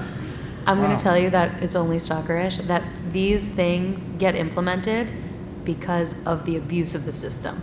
So if somebody didn't just think, oh, I just want to keep track of people. People needed to be kept track of. And this is what happened. I'm excited to hear about it. Well, I think it started with the no more than 3 people in the bathroom at the same time. that didn't work out. Right. It didn't work very well. Yeah, and that didn't work out, so I think this was the next thing. But is the sentiment, like, be honest, is the sentiment of the high schoolers, specifically the seniors, maybe that it's like a bit much? It's a little weird. It's like It is a bit we much. went through like 3 years of like having freedom and like not having that, and then it's like we're seniors now. We have to like log when we want to go to the bathroom. So it's Yeah, it's a little weird. I have but to tell you, I'm a little, it's hitting me a wrong way. Right. I don't like Big Brother. I'm very anti-government on many levels, and this really gets me going. I don't know the sense of it. I know that, Sasha, you believe that it's good for the kids, but there's got to be trust established as well. And it bothers me that it goes directly to the parents, to everybody in the school. I mean, I would not want people to know if I have to go to the bathroom. That's none of their business, you know? This type of thing really hits me wrong, I have to tell you. It We're really going to have to does. check, because I did ask that specific question to Mr. Mello, and he was pretty adamant that it does not. Now, some of them have parents in the building. I so think that they might be can a like different sign story. up for like notifications. You're able to like sign up They for it. Right, they got but an email to sign up. Yeah, for like to So get maybe we can notifications. check when I you feel like use you're it. only going to get notified if you're like in the like an extensive amount of time. Like it's not going to be just like, oh, I had a long bathroom trip today. Well, Like if you had a long bathroom Yeah, trip I mean, like 6 days there in are a medical row. issues that Yeah. could send a person to the That bathroom is 3 or true. 4 times in a And I'm day. sure there would be Yeah. an exception to that because Putnam Valley is really good at making exceptions for those types of things. But course. what But there's I'm no- wondering is, There's no consequences for being Right. out too long. No, they can It's just a ban matter of you. tracking data. They like- can They ban can you. stop your pass. They could not approve it. you No, get I limited just- amount of passes. You only get 4 passes a day. And we have 80-minute See, periods. We do have Where did 80 this minute come periods. from It's a all long of a period. sudden? We didn't The have high this. school's been looking We at need a it for years. presentation next time. What's that? The high school's been looking at it for years, and it's being used in many high schools. It is being And used in many Yeah, but- high schools and I'm so middle interested schools. But that to get doesn't to mean see it this needs to be used presentation. in all But of it, what, you know? so a wondering I have, I'm going to try to help you guys out right now. A wondering that I have is whether or not it could be used for students that it really needs to be used for. Yes. As opposed to Yes. the masses. Yes. If students are Yes. not responsible with their time, similar to what we have as our cell phone policy, if students are not responsible with their pouch. cell phone, they get, there's a series of consequences that help them to learn how to be responsible. I like that. So Yeah, I'm going to ask the district to consider looking at that, only because, and here is my philosophy, yes, as a mom, I want to know everything about where my kid is. Yes, I do. I stalk Power School like it's nobody's business. But what I would also say is that our students, especially our seniors, are getting ready to go out into the real world where there are no passes. They don't have to ask permission to go anywhere. And I think that the more we can teach them about responsibility and give them a little bit of freedom to work with, the better off they will be.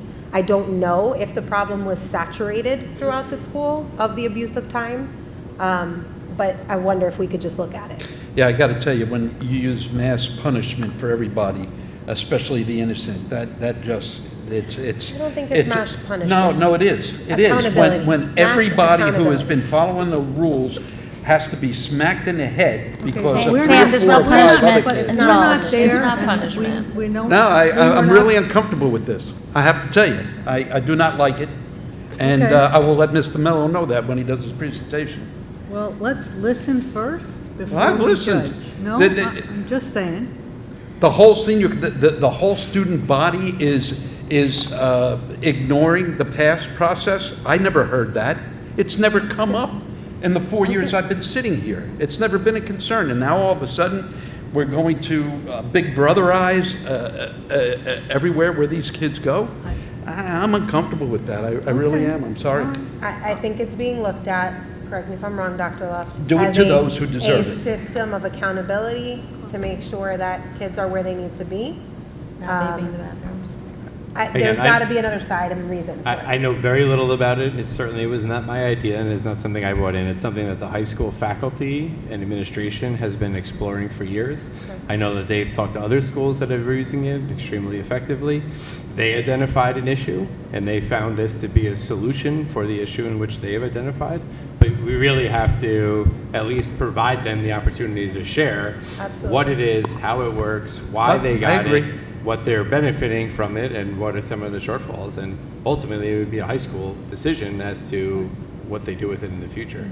It's certainly not coming from the district level. It's not something we're doing in all the buildings. It's not coming from the board. But it's something where I think we have to at least afford them the opportunity to explain what it is and why they're using it. I would say that if the students do have strong feelings about it, that students are welcome at our board meetings, and that if a lot of people feel that way, that when Mr. Mello does come up for his presentation, we'd be happy to hear from multiple people, teachers, students, principals, administration, anybody who is, partaking in this. I'd love to hear what they have to say. Yeah, that's good, Sasha. This is That's also a really wonderful reason why the three of you being here is so Appreciate it. important, because we need to hear what's happening from your vantage point. It is really important to us, and we want you to know that. So thank you so much for sharing. Yeah. Okay. Okay, Dr. Luft, did they steal your thunder? I was not going to talk about the electronic hall pass. They just added thunder to your Thankfully. voice. No, they warned me. When I met with them before the first meeting, I got an earful about it, so I was well aware that it was coming. Okay, good. And I warned Mello that it was coming too, so he's aware as well. All right, so as a district administrative team, we had our meeting and we reviewed what our proposed district goal is. So I will just read it right now. Obviously, the theme is going to be around resiliency, which is the third of our 4 core values. The draft goal that I hope the board will pass through resolution next meeting is the district will cultivate resilience in both students and staff by creating supportive environments that value perseverance, adaptability, and continuous growth. By fostering a culture of resilience, our district will ensure that all members of our learning community are prepared to navigate adversity, embrace new opportunities, thrive academically, professionally, and personally. So that was the goal we came up as a district team. Each building and department then spent some time beginning to work on their own building level or department level goals aligned with that district goal. And if there's any, I'll share it with the board. If there's any questions or comments or concerns or something or words we would like to see changed, I'd be happy to bring that back to the team.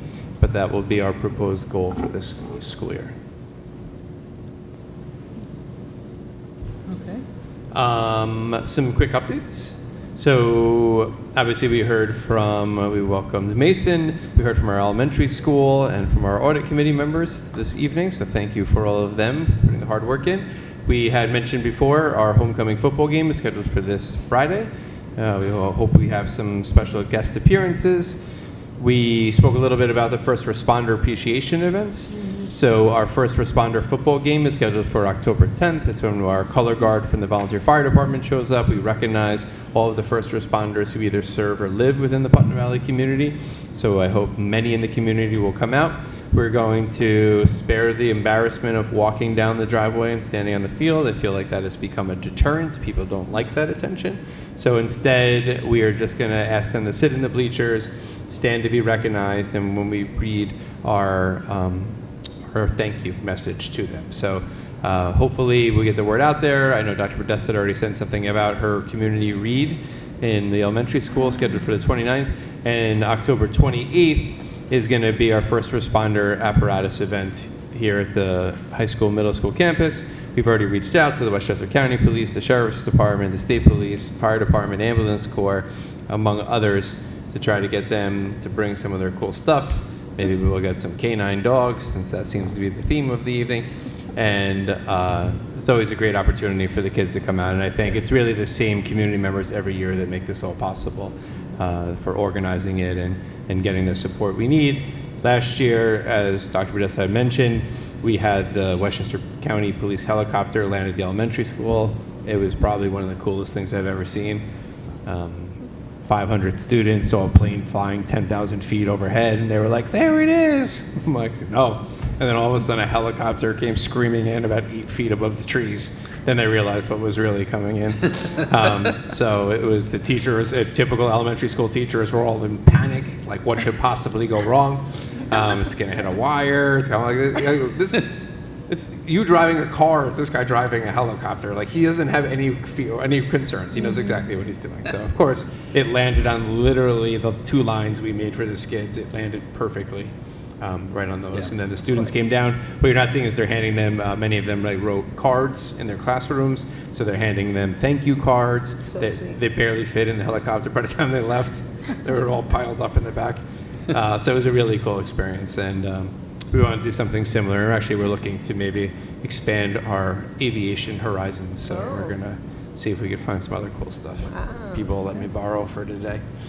And all right, so for the next board meeting on October 9th, I will be holding a listening hour in the high school library beforehand.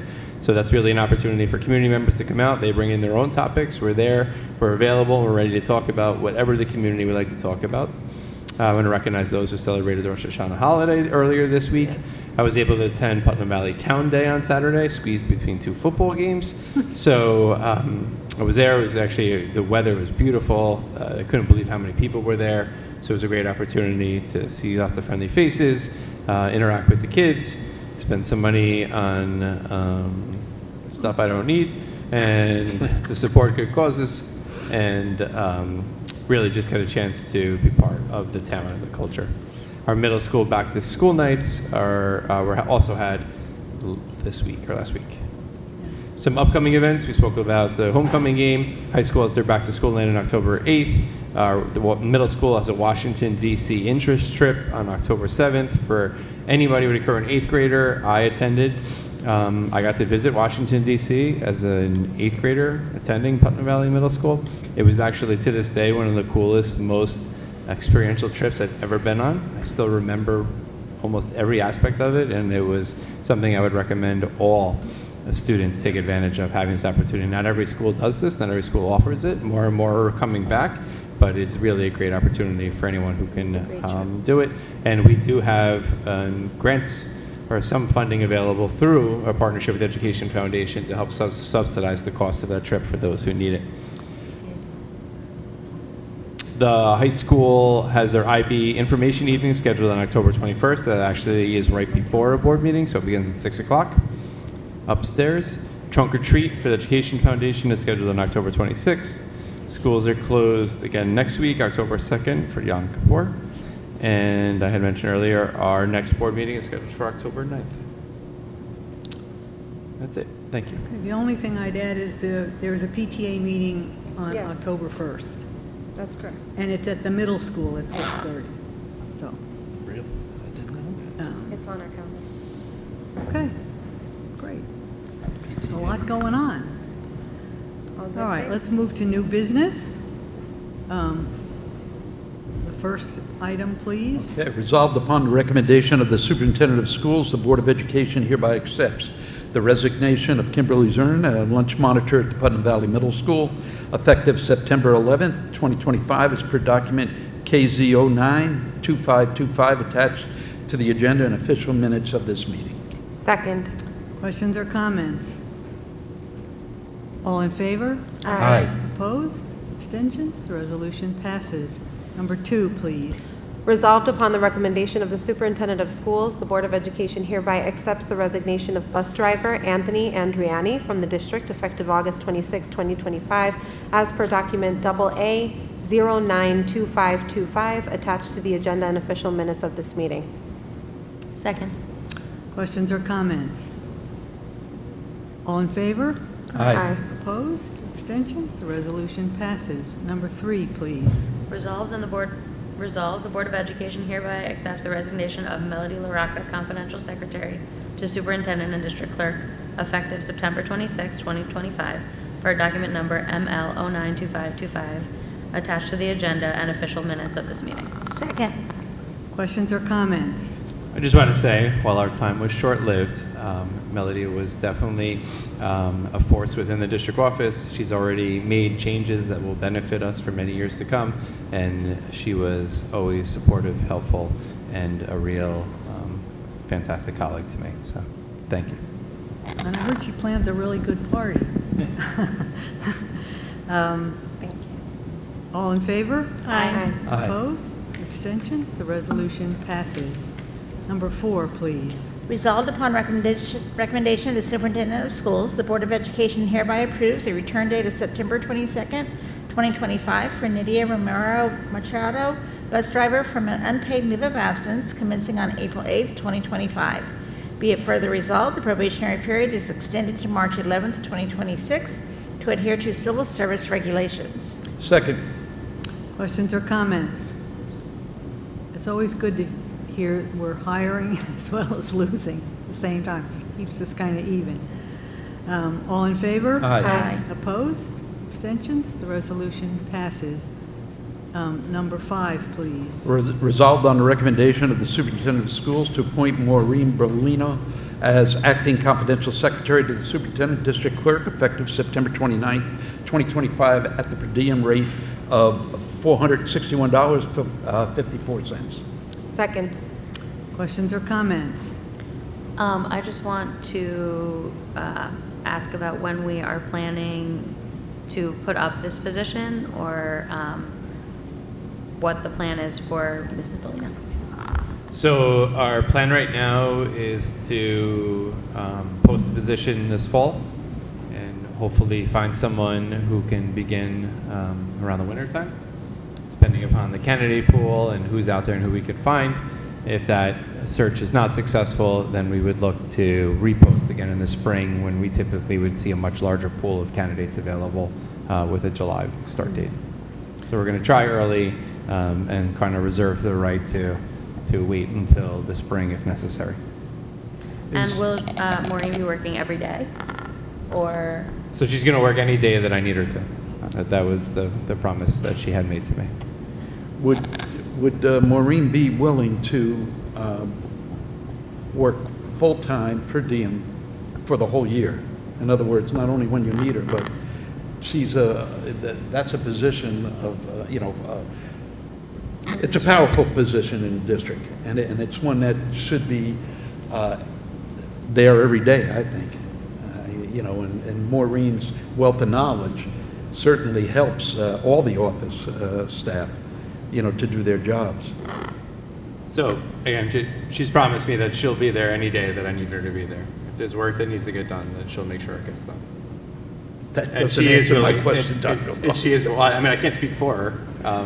Right now, she's being hired. If she works, she gets paid. If she doesn't work, she doesn't get I paid. understand.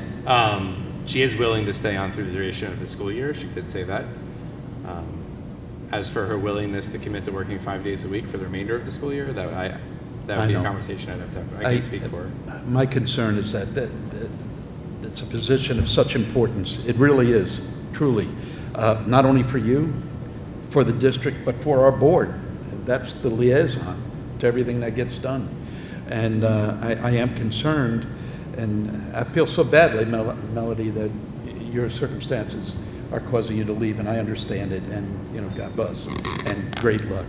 But we need somebody there full-time, Dr. Luft. I really believe that. I would just say that I think that we're in a good safety net right now with the arrangement that Dr. Love has made with Maureen.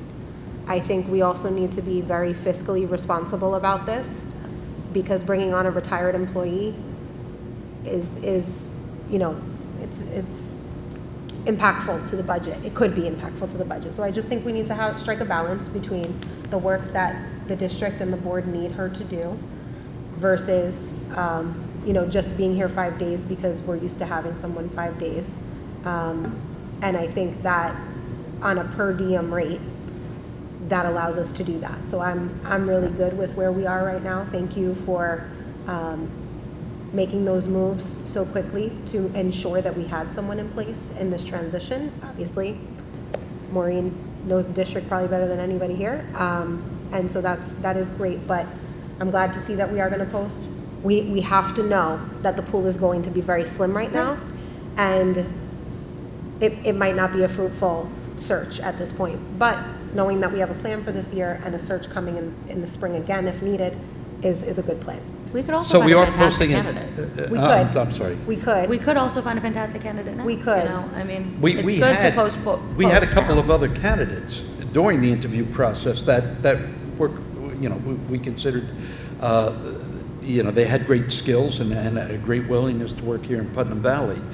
As long as we post it now in the fall for, somebody to take over, perhaps at mid-year, in January, February, I would be fine with, your plan, Dr. Love. My concern is as we get close to budget time, man, there is so much going on, and the board elections and everything else, and every T has to be crossed and every I has to be dotted, and we need somebody there that, is aware of that. And it can't fall to you. You do enough in this district, truly. That it should not fall on your shoulders, whatever needs to be done. Thank you. I just want to clarify one thing. The per diem rate is based upon what was currently budgeted for this school year. Okay. So in no way could it exceed what was already budgeted. In fact, the Exactly. per diem nature of it would lead itself to always be less than what was budgeted for that Okay, position. very good. Thank you So for we can't go clarifying that. over what we had budgeted. Good. And plus, being retired, there's no health insurance or any other Right. cost You associated. don't have Okay, that? very good. That's right. Yeah. Thank you. Okay. Okay, all in favor? Aye. Opposed? Abstentions? The resolution passes. Number 6, please. Resolved upon the recommendation of the superintendent of schools, the Board of Education hereby accepts a donation of the following books and compact discs with a value of $242.72 from Tim Barnes to benefit students of Putnam Valley Middle School. Second. Questions or comments? I just want to thank Mr. Barnes for his generosity in providing these materials to the school. Any good books? Stop by. Any good CDs? Do we even have a CD player? All in favor? Aye. Aye. Opposed? Abstentions? The resolution passes. Number 7, please. Resolved on the recommendation of the superintendent of schools to approve the agreement with AG Specialty Insurance, LLC, to provide student accident insurance for the 2025-2026 school year, as per document number AG 092525. Second. Questions or comments? All in favor? Aye. Aye. Opposed? Abstentions? The resolution passes. Number 8, please. Whereas the Putnam Valley Central School District is in receipt of RP-554 corrected tax roll applications for the 2025-26 fiscal year, and whereas the corrections will result in revisions to the tax collection amount for the property, now therefore be it resolved that the Board of Education approve the corrected tax roll applications as per document number CTR 092525. Second. Questions or comments? All in favor? Aye. Aye. Opposed? Abstentions? The resolution passes. Number 9, please. Resolved upon the recommendation of the Superintendent of Schools, the Board of Education hereby approves the athletic team merger agreement for the girls swimming program for the 2025-26 school year as per document SM09-2525 as attached to the official minutes of this meeting. Second. Questions or comments? Who are we merging with, Dr. Love? For swimming, I think it's Mayapack and Carmel. Good. Putnam Valley, Carmel, and Mayapack. Yes. Okay. That's great. Thank you. All in favor? Aye. Opposed? Abstentions? The resolution passes. Number 10, please. We did number we 10 did, sorry. earlier. Number so- 11. Okay, very good. Be it resolved that upon the recommendation of the Superintendent of Schools, the Board of Education hereby approves the terms of a supplemental memorandum of agreement dated September 25th, 2025, between the district and the Civil Service Employees Association as presented to the Board at this meeting as per document CSEA 092525. Second. Questions or comments? I think this agreement is great. I applaud it. Thank you. All in favor? Aye. Opposed? Abstentions? Resolution passes. Number 12, please. Resolved on the recommendation of the Superintendent of Schools to approve the 2025-2026 District Clubs and Advisors as per document number CLA 092525 attached to the agenda and official minutes of this meeting. Second. Questions or comments? I did not see a list of the clubs in the executive. It's in there. It's in right now. Oh, it's in there. Oh, okay. I missed it this morning. It wasn't in there earlier. Oh, okay. It is now. All right. All in favor? Aye. Opposed? Abstentions? The resolution passes. Number 13, please. Resolved upon recommendation of the Superintendent of Schools, the Board of Education hereby accepts the internal audit report regarding accounts payable as per document IA 092525. Second. Questions or comments? All in favor? Aye. Opposed? Abstentions? The resolution passes. Number 14, please. Resolved to accept the district's management response and corrective action plan in response to the corrective action plan as set forth by the internal auditor as per document IACAP 092525 attached to the agenda and official minutes of this meeting. Second. Questions or comments? I commend again Dr.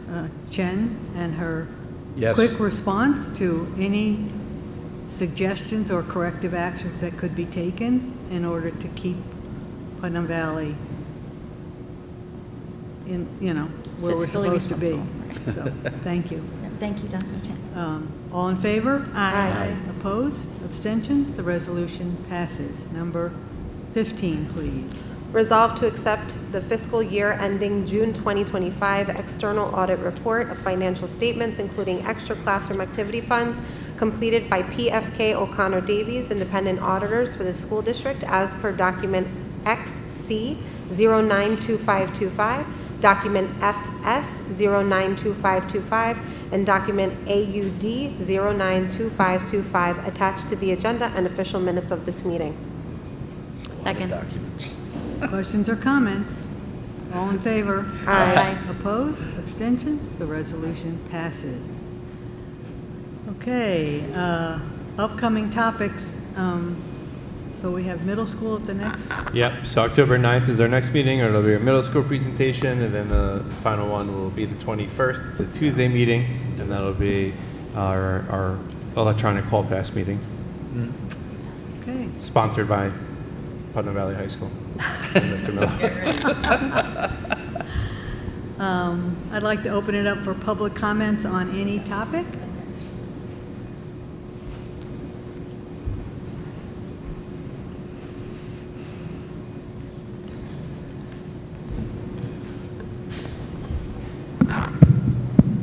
Sir, I'm just confirmed to state your name, please, before you start. Thank you.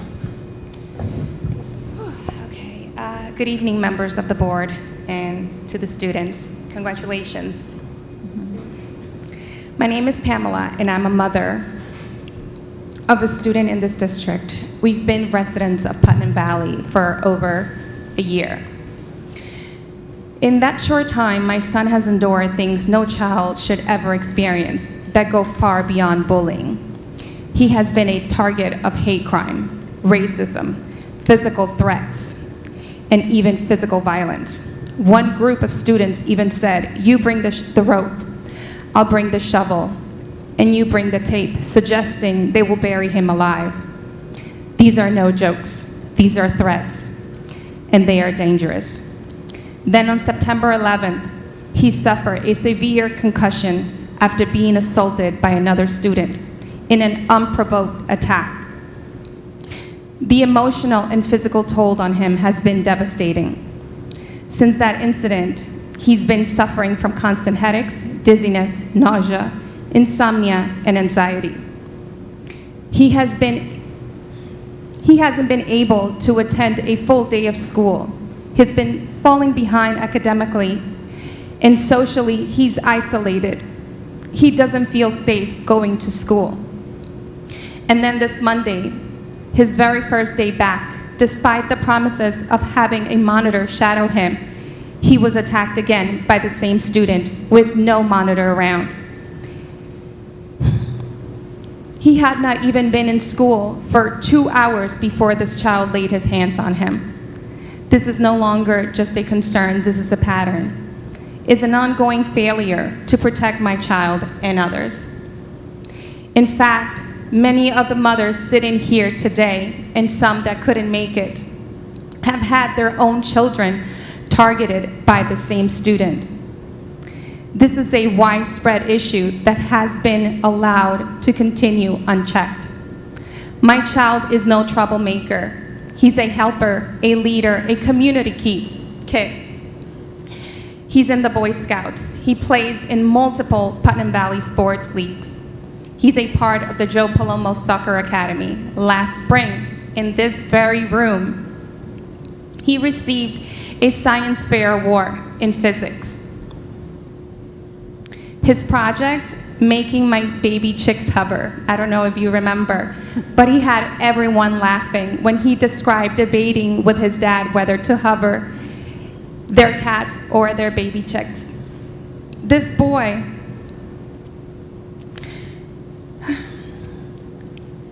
that's the boy this district is failing to protect. And so I asked again, what more needs to happen before something changes? What's the threshold for action? There are students in this district with clear patterns of violence behavior, and they need professional intervention. These are often signs of deeper issues, but without help, that pain gets taken out on other children, like my son. We cannot forget that in this town, many homes have guns. If we don't address this now, the next escalation could be a tragedy that no one can undo.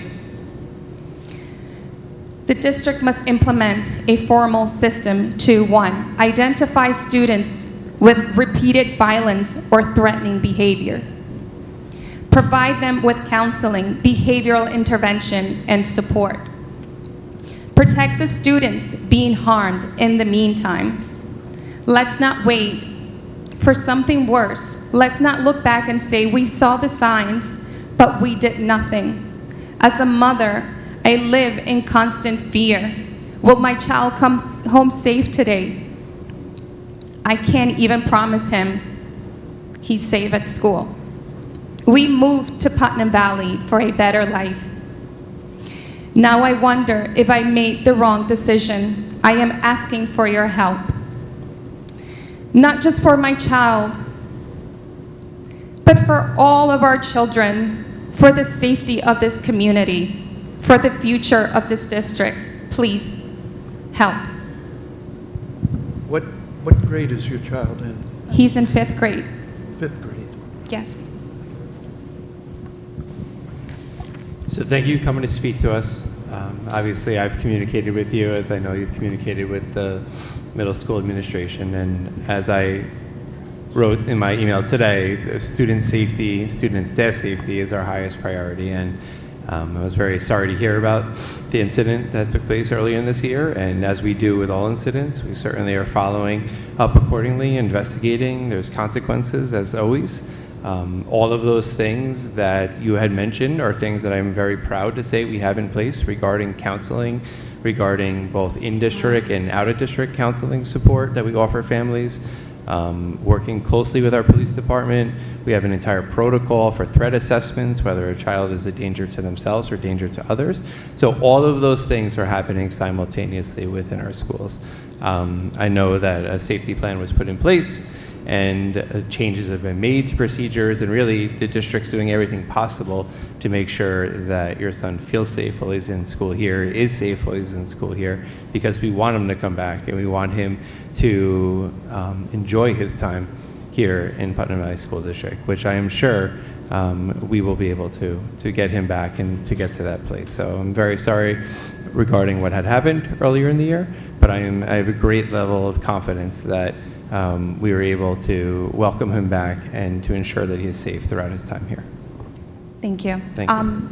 I just want to ask, so is there, because again, I'm not sure, is there a system for, let's say, for example, there is a particular child who keeps fighting or doing things to other children? Is there like a flag, let's say, let's pull him out, let's talk with him? Is there something like that? Yes, absolutely. So they get referred to our clinicians. So the clinical staff, whether it be a psychologist or a social worker, work with those students. They work with the families. They get the families in touch with outside counseling or other services if it rises to the level beyond what the district can provide, whether they need more therapeutic or more personal counseling. We actually have counseling services that are offered through the county in our buildings. That was something, a partnership we have with Cove Care, previously, if you lived in Putnam Valley, these services were available for you, but you had to drive your child to Carmel to receive them, and it's not close. So we actually opened up our buildings. They have a counselor through Cove Care that comes here and be able to provide outside counseling for our Putnam Valley students within a Putnam Valley location. So those are some of the beginning levels, and it goes all the way through to we have students that are in therapeutic settings, students that we're not able to meet or accommodate their needs here in a traditional public school setting. We pay tuition for those students to attend school elsewhere where their needs can be met, so they can be successful in their own academics. So we certainly, we cover every aspect of supporting children, from a very basic sit down and tell me what's going on to therapeutic residential settings if that's what students require. Do you need the parents' approval for those particular children? Or can you just pull them? Like, what's the threshold? Like, how many times does this kid has to do something to be pulled and say, let's talk? So I don't have a magic number. The parent question's interesting.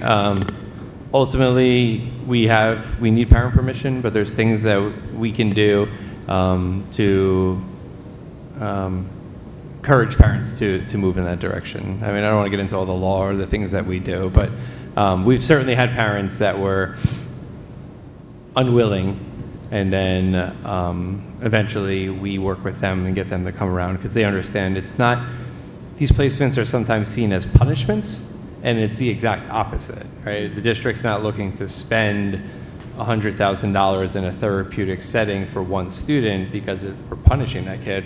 We're looking to spend upwards of $100,000 to place a student in a school where that student can be successful, where that student can get the support they need across everything so they can be successful. So it's not meant to be a punishment. It's meant to be, we're willing to invest in your child to provide them what they need to be successful.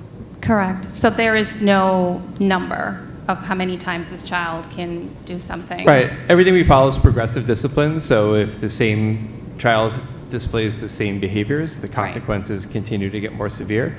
Ultimately, they come to what's called the superintendent's hearing.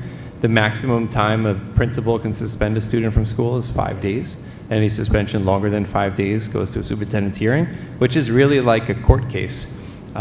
It's poorly named superintendent's hearing. I'm not even in there. The district has attorneys in there. There's a hearing officer that's in there. The family can bring attorneys in there. And it's really sort of it's handled like a trial. And the hearing officer would ultimately make the decision regarding what the acceptable length of that suspension is. Got it. That's the next step of that. Thank you. I just wanted to say thank you for talking about your story. I'm really sorry that your son is going through these things. It's horrible as a parent, and I hope that our district does something to make you feel safe. Thank you. Thank you.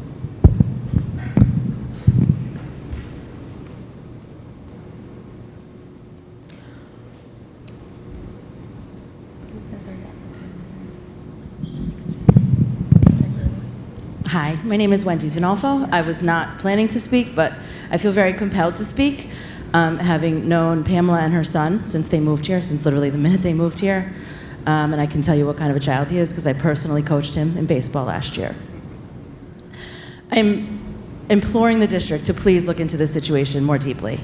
There is a history of violence. My own child was a victim of it outside of school, where I realized there was nothing the school could do. This child told students in the school he was pushing my child down in order to hurt him. I understood the school could do nothing last year, so it wasn't reported because it was at a rec event. Parents are questioning whether or not their children should partake in activities where this child will be, including myself. And you know I'm very involved here, and I love this district, and my children are very happy. But there are children who are scared, not only Pamela's son, but other children. So I'm just asking you to please look into this situation more deeply. I do not know the details of how behavior follows from elementary school to middle school, but I can assure you there is a history and you should be made aware of it so that you have a full picture of the safety. What happened to Pamela's son is unacceptable, and no child should have to go through the suffering, and no family should have to go through the suffering that the Raffi family is going through right now. So I appreciate you listening. Pamela, I'm so proud of you for sharing your story. And, you know, I thank you for listening to me. And, you know, I look forward to a positive resolution for Pamela's son to feel safe again, and all the children, quite frankly. Thank you. Thank you. Thank you, Wendy. So I really try hard when I'm here to wear my board hat, but sometimes it's a little bit hard to separate from being a mom and also being a school administrator and a former teacher. There is always a hierarchy of needs that we address as schools. We have to, it's part of what we do. We have something called Tier 1 services. It's based off of a medical model. Everybody gets Tier 1 support. Everybody gets the same type of Tier 1 support. For students who show that they need more support, they move into that access to Tier 2, where they can get support on top of what everybody else gets. And then our most fragile students that need the most support get Tier 3. And so it's this triangle that's built upon a foundation of supports both for what we call the ABCs in education: attendance, behavior, and classroom performance. That being said, sometimes the triangle doesn't fit the mold for all students. And when that's the case, we have to do what's called wraparound services and figure out how to help that particular child that may be having a situation themselves, and that situation may be bleeding out into other things in that child's world. We have an obligation as a school district to help all of the children involved, including the child at the center of that situation and all those around. What I would just ask the district to do is, again, to look into whether or not our MTSS supports are effective in this particular instance. I would also say sometimes when we're affected by one person, it feels like it's everyone, and I want to be careful to make sure that that's not the narrative, because that's not Putnam Valley. Putnam Valley is a very, very positive place. We just heard a beautiful presentation from the elementary school about all of the wonderful things that are happening. That being said, it does not make this situation any lighter than what it is. But I would say we need to take a deeper look to see what's happening. The fact that this child came back to school and did not have the experience that both family and child were hoping for and were told they were going to have it's a problem. And I say that with all the respect in the world for this district. I love this district. I have kids in every school in this district. And I can tell you from personal experience as a school administrator, sometimes things just don't go the way that you plan them. But we do everything in our power to make sure that they do. And so I would ask if we could have an update as a board as to what's happening with the situation. I would also say just sometimes as a parent, you don't get to know all the pieces because there's privacy laws that we have to abide by. And so sometimes it can feel like nothing is happening, when something is actually happening. And I can absolutely vouch that the people in this district that run this district ensure that the things that need to happen, happen. Sometimes they just can't share what it is because of privacy laws. But I want to thank the administration for looking into it. I am sure that there's already work being done around this situation, as Dr. Luff mentioned, but I would ask that we continue to dive a little bit deeper to ensure that all students affected are getting the support that they need.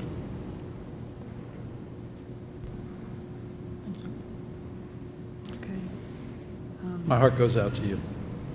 I mean that.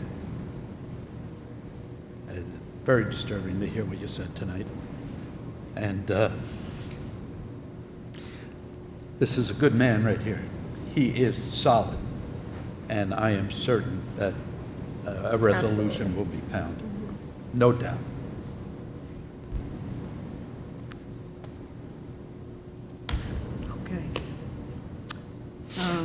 Okay. So we were going to talk about the NYSBA's proposed resolutions.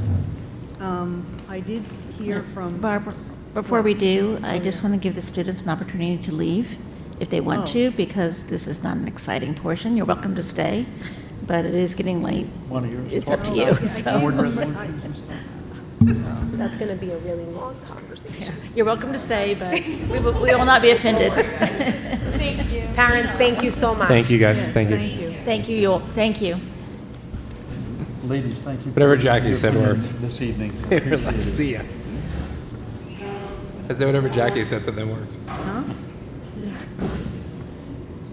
Take care. Thank you. Good night, ladies. Have a good night. Good night.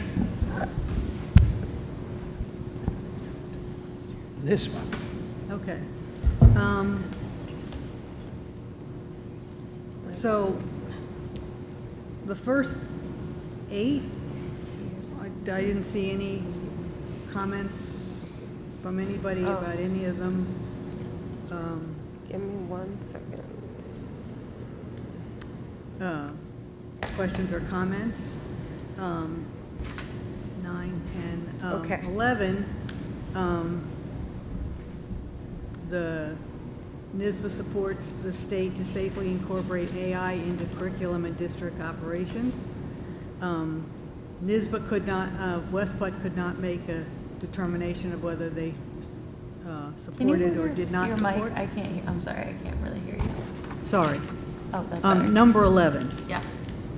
Which is AI. Yeah.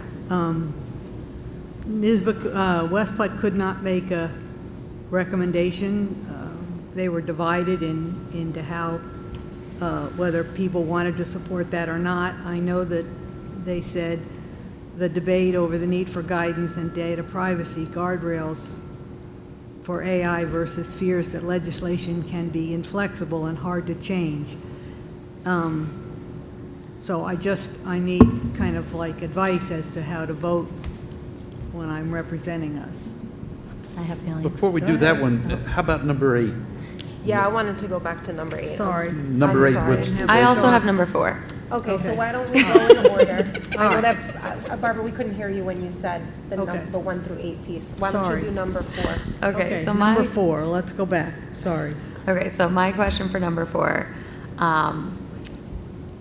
they support, so it says NYSBA support incorporating pre-kindergarten funding into the school aid formulas used for K-12 education. I don't know how I feel about it. I think that it's an extra burden on the taxpayers to bring pre-K into the districts, and I'm pretty sure that's what that means. We've never required it as a state.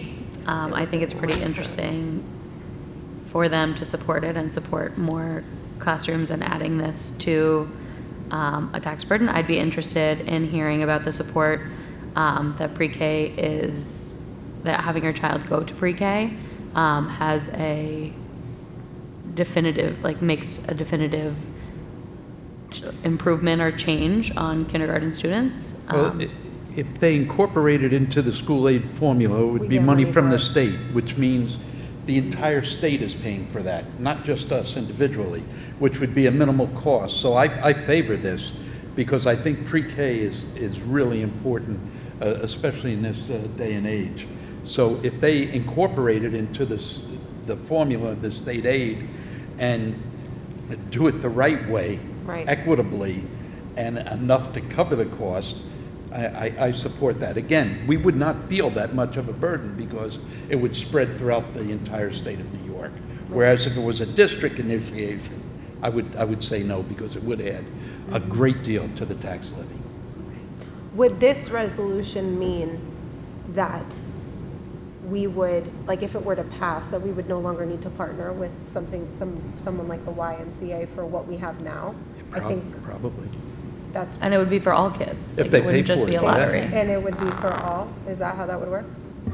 I mean, I'm reading between the lines. I don't know Yeah, exactly I thought it was kinda what the intention is. Certainly, what they do right now is the pre-K funding is a separate line item on our state aid run. The fear there is it's there 1 year, you could build a program, and it could disappear the next. Right, exactly. That's And why it needs to be part of the now plan. the district would be stuck either making the decision to disband a pre-K program you have now offered, or taking that cost on yourselves. That's long been the fear. What this resolution would do would be to prevent that from happening. It would no longer be a standalone budget line item. It would be embedded within our state aid, which is based upon the enrollment of our kids and all the other factors that are determined. Okay. So it would make it part of the yearly funding. Right. That would always be there, as opposed to a standalone item that in a bad budget year could easily get chopped and leave districts facing either a huge expense or eliminating a meaningful program. And if the pre-K students were to get the same amount that like a general education student gets, that would be more than what we're currently getting for pre-K, right? If they do it the right way. If they did it through foundation aid? Yeah, I would Which would mean that assume we so. would need to partner with the Y, and they would be our students from 4 years old, is that? And we would have teachers Right. on our same Like, salary it would be our schedule. program, that's what I'm trying to But figure out. remember that the state aid actually covers a small portion of what our Right. district Exactly, budget is. that's the problem. So Right. even if the state fully funded pre-K like they do K students, the community would still have to pick up a lion's share of that expense Got it. because they pay a lion's share of the expense for all our, Okay. right? Our state aid is, 50. Grace, give me a number for state aid. State aid? Per pupil? What is our total state aid typically? 12 million? Oh, total. Yeah, I know it's in the books. 16 million? Maybe that's it. Out of a $60 million budget, so the rest of it comes from local share. Yeah. So while it would kind of codify the fact we would get some money for pre-K, it wouldn't be enough to cover pre-K for all students. So to You'd have Sasha's to limit point- it again, yeah. It would be a Well, taxpayer burden. And if they didn't change the number of hours that pre-K program runs, and you had to run bus loops separate, or even have to Right. allow pre-K kids on a bus, which they're not allowed now. Right. Like, it could significantly change that. Right. I don't read this as pre-K for all. I don't read this as districts taking on. Oh, thank you very much. 16,557,000 was our state aid last year. So out of our $60 million budget. So I don't read it as universal pre-K for all. I don't read it as communities have to pick it up. I don't read it as you have to bring it in-house versus partnering with someone. I just read this as the state's already providing the money, and this would embed it within a yearly allotment as opposed to it being a standalone allotment that could disappear in 1 year. And that would be the only difference? To me, that's, as I read this, Okay. that's the only difference I That's see. different then. So Okay. we can I would support continue that then. as we are, just we'd have more security More to security. expect those funds year after year. We'd have versus- more money. And that's to good. utilize, yeah. Maybe not more money, but at least stability. But Or- it's not going away. It's not going away. Right. Right, Okay, good. exactly. Thank you for that clarification. I definitely would agree then Okay. with support. Me too. Okay. That was my best No, I appreciate it. Thank you. I had just questions Oh, about that it. I helps. just, some of these are very It does like help. awkward and broad. Absolutely. And some Number of them 8. are incredibly specific. Yes, some of them are 25 Someone from Peru is sentences. going to call me and be like, Right. you screwed that up. You got it all wrong. So what did you want to do, 8? Number 8. Okay. So number 8 says that they are advocating for the number of lockdown drills to be released from 4 to 2 each year. Yeah, no. So I agree. No. based on what we experienced last year in Putnam Valley alone, I would say absolutely not. I understand the reasoning for it. I understand that there is angst around students participating in lockdowns. What I also understand is in the midst of a real emergency, your brain reverts to what your body knows how to do and what it's practiced doing. And so we would not want a tragedy to be on our hands because we didn't practice how to respond enough. That's why we do drills. And I am harshly against that. Agreed. Muscle memory. I agree. Keep it at 4. I agree. As we support. Yes, and the new law that requires schools to inform parents of drills 7 days prior will help to minimize the anxiety that this we is oppose trying to. We oppose it. We oppose it. We're saying no. Oh, we Oppose We the oppose. reduction Right. from 4 to No, 2. no, no, no. Sorry. Sorry, okay. Some of them read, we oppose, some of them Right, you have very to be hard, you have to careful read them very with the carefully. wording, yeah. It's very confusing. But I do want to reiterate, though, to the community that there is a new law in place that says that school districts have to inform families about any drill 7 days prior to the drill within that 7-day period. So that alone could help to bring down the anxiety if families and the school are both talking with the children about what those drills look like and, you know, in an age-appropriate way, why we do them. I don't know how much anxiety it really produces. I'll tell you, talk about anxiety. I mean, I'm talking ancient days, but when I was in school, they had the nuclear drills, you know, the fallout. Under the desk. Under the desk, and Yeah. man, I had that to do siren that. would The go desks off, and would you didn't know protect where the you. missiles were going to hit us. It was frightening as hell. Yeah. The Not much Cold help. War. The books? Yeah, I mean, We never did it. I think it's important. I agree. We vote no on that. Okay. All right, what's the next one you want to Number talk? 11? 11? I say yes to that. Me too. I think it's important. I say oppose. I worry about the state I think it should be up to the districts. telling us how to Go back how to to it. do it. That's all. I feel I just that- feel like the state makes it really hard for us sometimes. The safely Huh? incorporated. I feel like the state makes it, I would oppose it. I feel like the state makes things really hard for us sometimes. And having a state level directive to safely incorporate these very broad terms is really, Yeah, it's too broad, those words, safely incorporate. right. It doesn't say school, you know, in curriculum, yes, but district operations, what they're saying is that if AI could be adapted to budgeting and things like that, even scheduling, But it the might not state be is too going to bad. incorporate it, not the district. It says support the state to safely incorporate AI and into curriculum and district operations. It doesn't say NYSBA supports the Yeah, school I to think safely it's a incorporate it. They say double-edged the sword. state. It is. The New York You State know, School Boards Association. I could But go either way. we have generally Yeah. objected to anything that is a state mandate that's unfunded, and, Yeah, that's true. you know, we've said no, you know. I think the way that I'm reading this, and Let us- that could be wrong, but the way I'm reading this is for the state to hold districts accountable to have some sort of protocol policy in place about the safe usage of AI, which I think is very important. We already have a protocol, thank you, Jackie. But, If that's what it means. you know, I don't know if that's what it means, but that's the way I read it. I think it's important that we should embrace AI because it's going to be all over and our kids can only benefit Right. going forward. But I agree with you, Barbara, about the state coming in and unfunded mandates. Right. That piece. So. Well, and it's like the cell phone. It's not that we object or we think it's bad, but we had a policy that was working and the state said that wasn't good enough. You know, we had to change it. So I don't know. It doesn't say even the state ed department, it just says the state, and that It's very concerns me. broad, yeah. I'll go either way. And that, So we are opposing Well, this. I mean. I would oppose. I'll oppose. I'll I oppose to, only because it's so new. nobody really knows what they're dealing with here. Right. And the reality is, we're already ahead of the game as a district. And it's changing rapidly, I agree, Exactly, but yeah, that's true. it's, once goes the to the state makes a law or a rule, it makes it really hard to Yes. sometimes I'm change not that. kidding. Makes it easier for us. Yep, Um, okay. Just wanted to Okay, say that I um, support number 13 with whole milk. Number 13, what? Whole milk to be counted as one of the Yeah, food. like I'm I staying put out of the down, milk I don't care discussion. about milk. I don't think that's the purview of a board. I agree with the Yeah, resolution.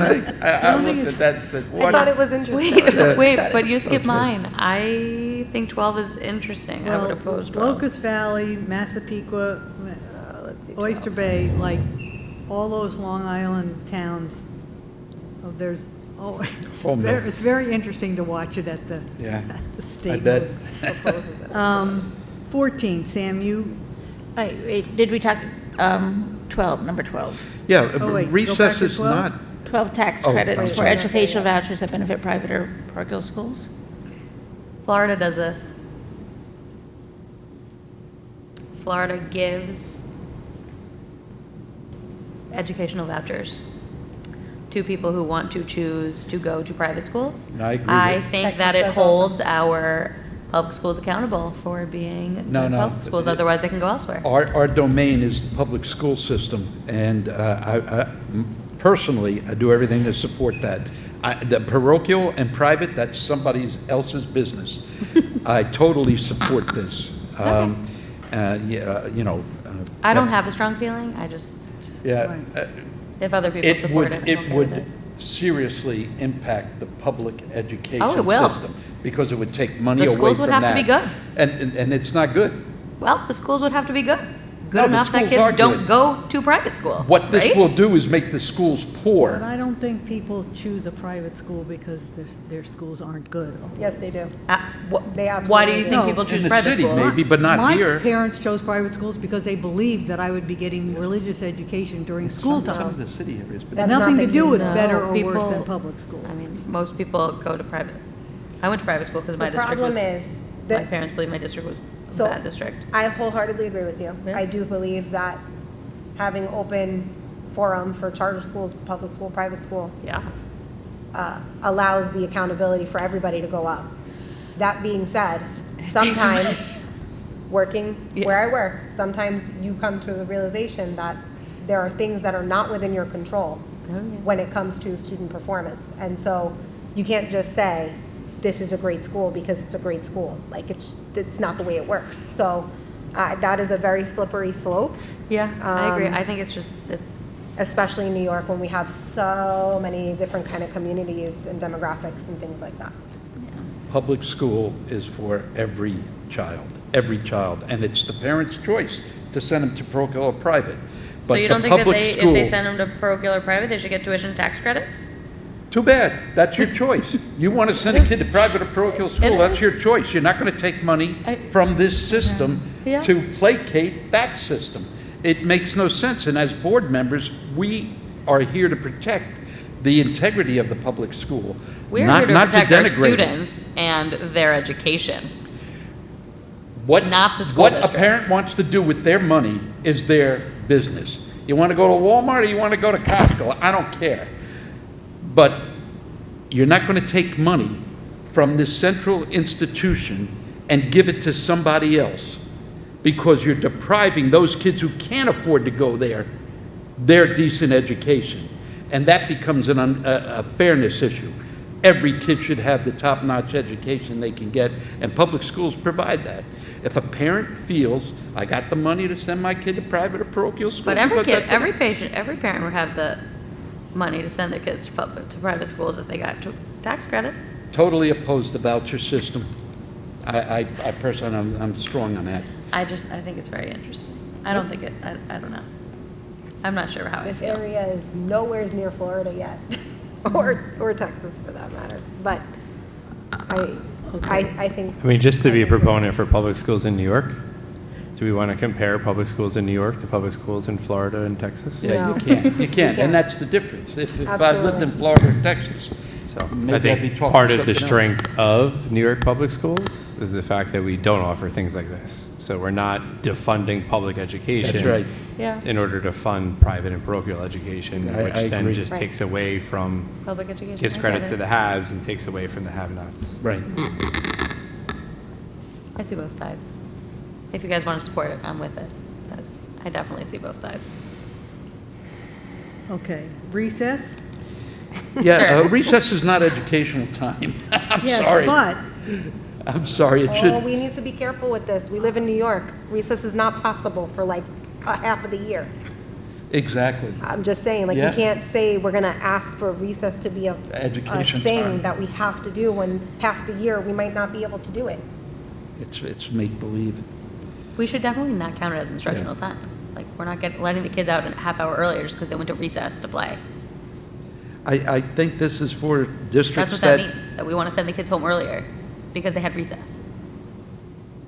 I think this type of thinking is for districts that are looking to get kids instructional hours without any accountability. Correct. You know? This amendment has nothing to do with recognizing the importance of recess. Right. Yeah, let kids be kids. This resolution has everything to do with trying to capture an extra 30 minutes Correct. Exactly. of state reportable instructional time. Yep, yep. Yeah. Without having to Which- without having to provide instruction. Contractual for it. confines can sometimes yes, be a challenge.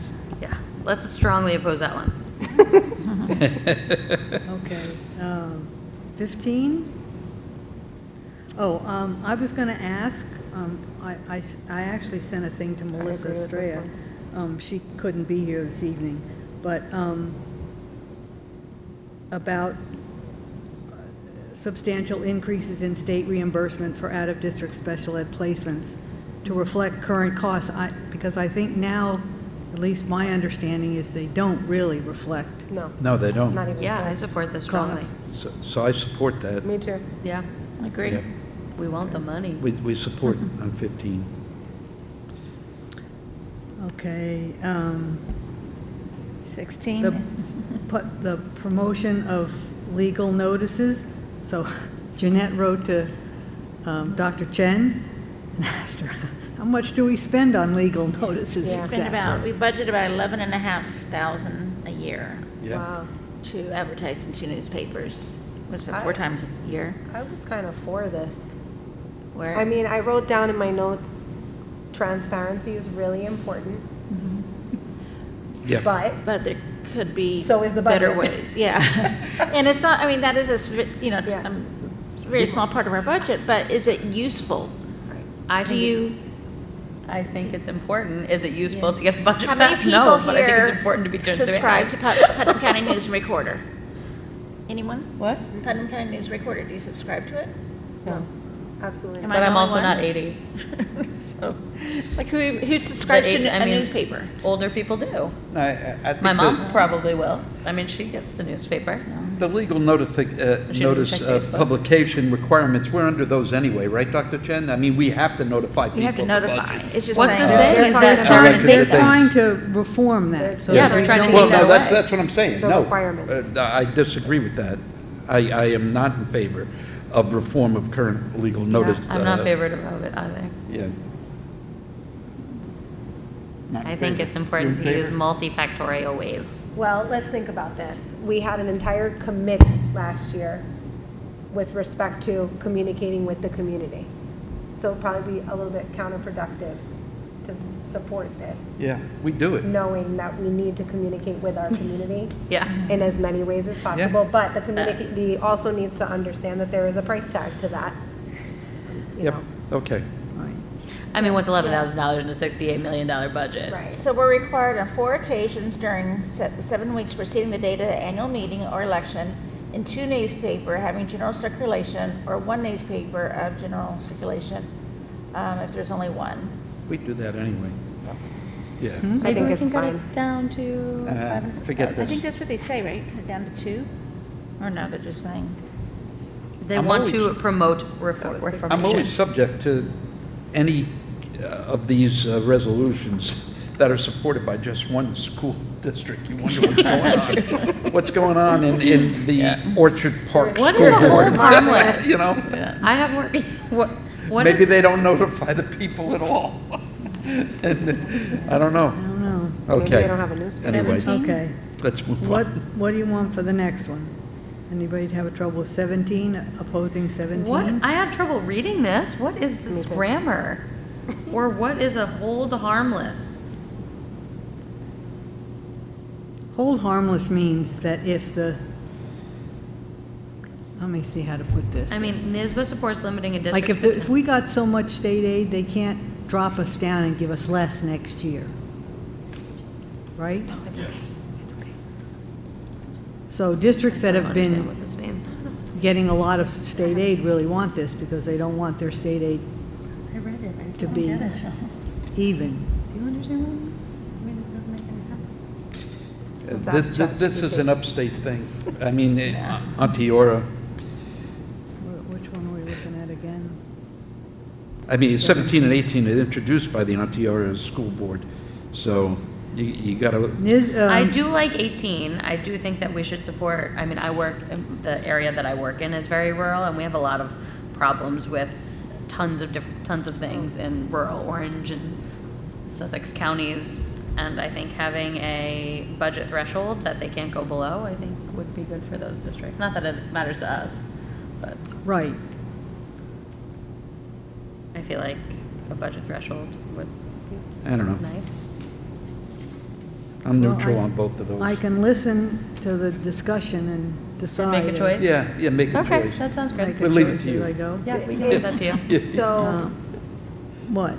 summarized, this is 17 or limiting 18, how. what are you talking This about? is, this one we were just talking about, 17? 17, yeah. It's limiting how quickly schools can lose money from the state. Instead of taking away large amounts of funding all at once, they would prefer cuts to happen gradually so that schools have time to adjust. I like that. So, Yeah. do you put an S to like that or an O to Yeah. like that? I don't know. What? Well, it Do you makes, support or oppose it it? makes if you want? sense rather than just pull the rug out and say, Right. well, you've been overpaid, so we're gonna, because Right. you've built programs and you have cost expenditures and you don't want that, so. So it seems like the concern is that the state will take money without warning and will also make you pay for things without warning. They've done that in Like the the cell past. phone policy. They've done that. So this is slowing them down. I like it. Me too. Hey, Barbara, listen to the But- arguments. Okay. 19? Any trouble? 20? No, I'm good with those. I have 22. 22? 22. I support legislative and regulatory changes too. to add financial literacy into the statewide K through 12 curriculum. Yep. Me too. Yes to financial literacy. Yes. Yes, I Why, agree. why would they not support it? Oh, it's interesting But what do they you said. want legislation that Yes. requires that? Yep. Yes. Me too. Yes, I do. I think it is. It's really a important. huge part It of really what is kids are It listening is, to but that. it's already in the portrait of the graduate and the things that we have to do over the next 3 years to build towards the portrait of a graduate. So it's already in there. So then why, so if why- somebody wants Why do we to, want more legislation on that? maybe that people don't think it's enforceable because it's just in the portrait of a student. Maybe they think we need legislation. They're talking Again, about K-12. I don't think the legislature is the place to decide what we should be teaching. That's, come on, Sam, you complain about the legislature all the time. If it- Come on, you these know what I bathroom like masks. about it, though, is that, So yeah, the say money, NYSBA should state funding support to It support. gives additional state funding. Yes, But- I also support that. No, well, again, They ignore slippery that slope, because when the state says they're going to give you funding, what is their never idea give of you enough. funding? Now, say no. Jackie, what do you think? Just say no. Come on, you're the curriculum Yeah, you are the person. curriculum lady. What do you think? Just say no. Just say- I don't think I have a, oh, there it is. While I do support funding for any kind of implementation of new curriculum, which is not currently promised in the New York Inspires plan, they do want us to implement, but they have not said how or with what funding. Exactly. You do never know what that means in terms of funding, you know, when we think about the pre-K grant and things like that. Sometimes they expect us to do a lot with very little, so. Yep. Don't you feel in the Portrait of a Graduate, there's a lot of that? I mean, I think financial literacy is part of that. It is, yes. The New York Inspires plan includes implementing financial literacy and also a climate literacy program, but does not speak to how exactly we're supposed to do that with what funding. And so I am skeptical whenever they say they will offer funding for something. I would love to know what that funding looks like. But that could just mean that you mention it in a social studies class, right? Well, not if it becomes a mandated curriculum. I'm sure that would come with actual requirements and in standards. order for it to become a mandated curriculum, we would need to support it. Say again? In order for it to be a mandated curriculum. It already is. It's already been approved by the state. Well, it's the New York Inspires plan is still being adopted in full. That's it's true. still in its public comment period, so it's not yet But if fully it adopted. said we'll support the Portrait of a Graduate and provide funding for that, I could support that. This, Well, some money I is support better it. than no money. Yeah, I And support I it. think that's the point of this resolution, is that they know this is coming down the pike, and they would rather get some money than no money. Yeah, but they'll direct it. I agree with what Barbara said earlier, that You're a the teeter-totter. legislature will have their hands in it. creating the curriculum. That worries me. Okay. I'll put not decided, and we'll decide as I'm listening. Yeah. That's a one where I would also listen to the conversation. Right. Yeah. Yeah, I agree. Team literacy. And then, what's the last one? I definitely think Allow literacy school program district is to choose to authorize beneficial. medical directors Yeah. to evaluate, diagnose kids. I fully support this. Which one? 23? The medical. 23. Oh, absolutely not. Medical staff. It's medical staff. It has to be it has to be a doctor or a certified. I don't think Person to that be our school able- should be responsible for medical anything. Not that they are Keep- responsible, that they have the resource available to families. But can't But then school we'd be districts- responsible for evaluating, diagnosing, and treating and prescribing medications? Absolutely not. Any We of also have to that look has at- to happen with parent consent, no matter what. What it's saying is that, maybe I'm wrong, but what it's saying is that it would be available to families like a community schools model, where schools would be able to say, hey, doctor, on this day, you're gonna be in the office. If parents wanna make appointments with you, you're here in the school. I don't, But as the know institution that that's what that supporting that means. medical intervention, the school will be held liable for any errors that may occur medically. Agreed. I feel like this is, I we should That's say. a good point, Sam. oppose it. I mean, if you look at the schools that are proposing it, they're very rural schools. Yeah. And that's the thing. They don't have probably don't anybody have there. You got it, right. Okay. well, can school districts now decide to do that? Not prescribed. Have somebody in?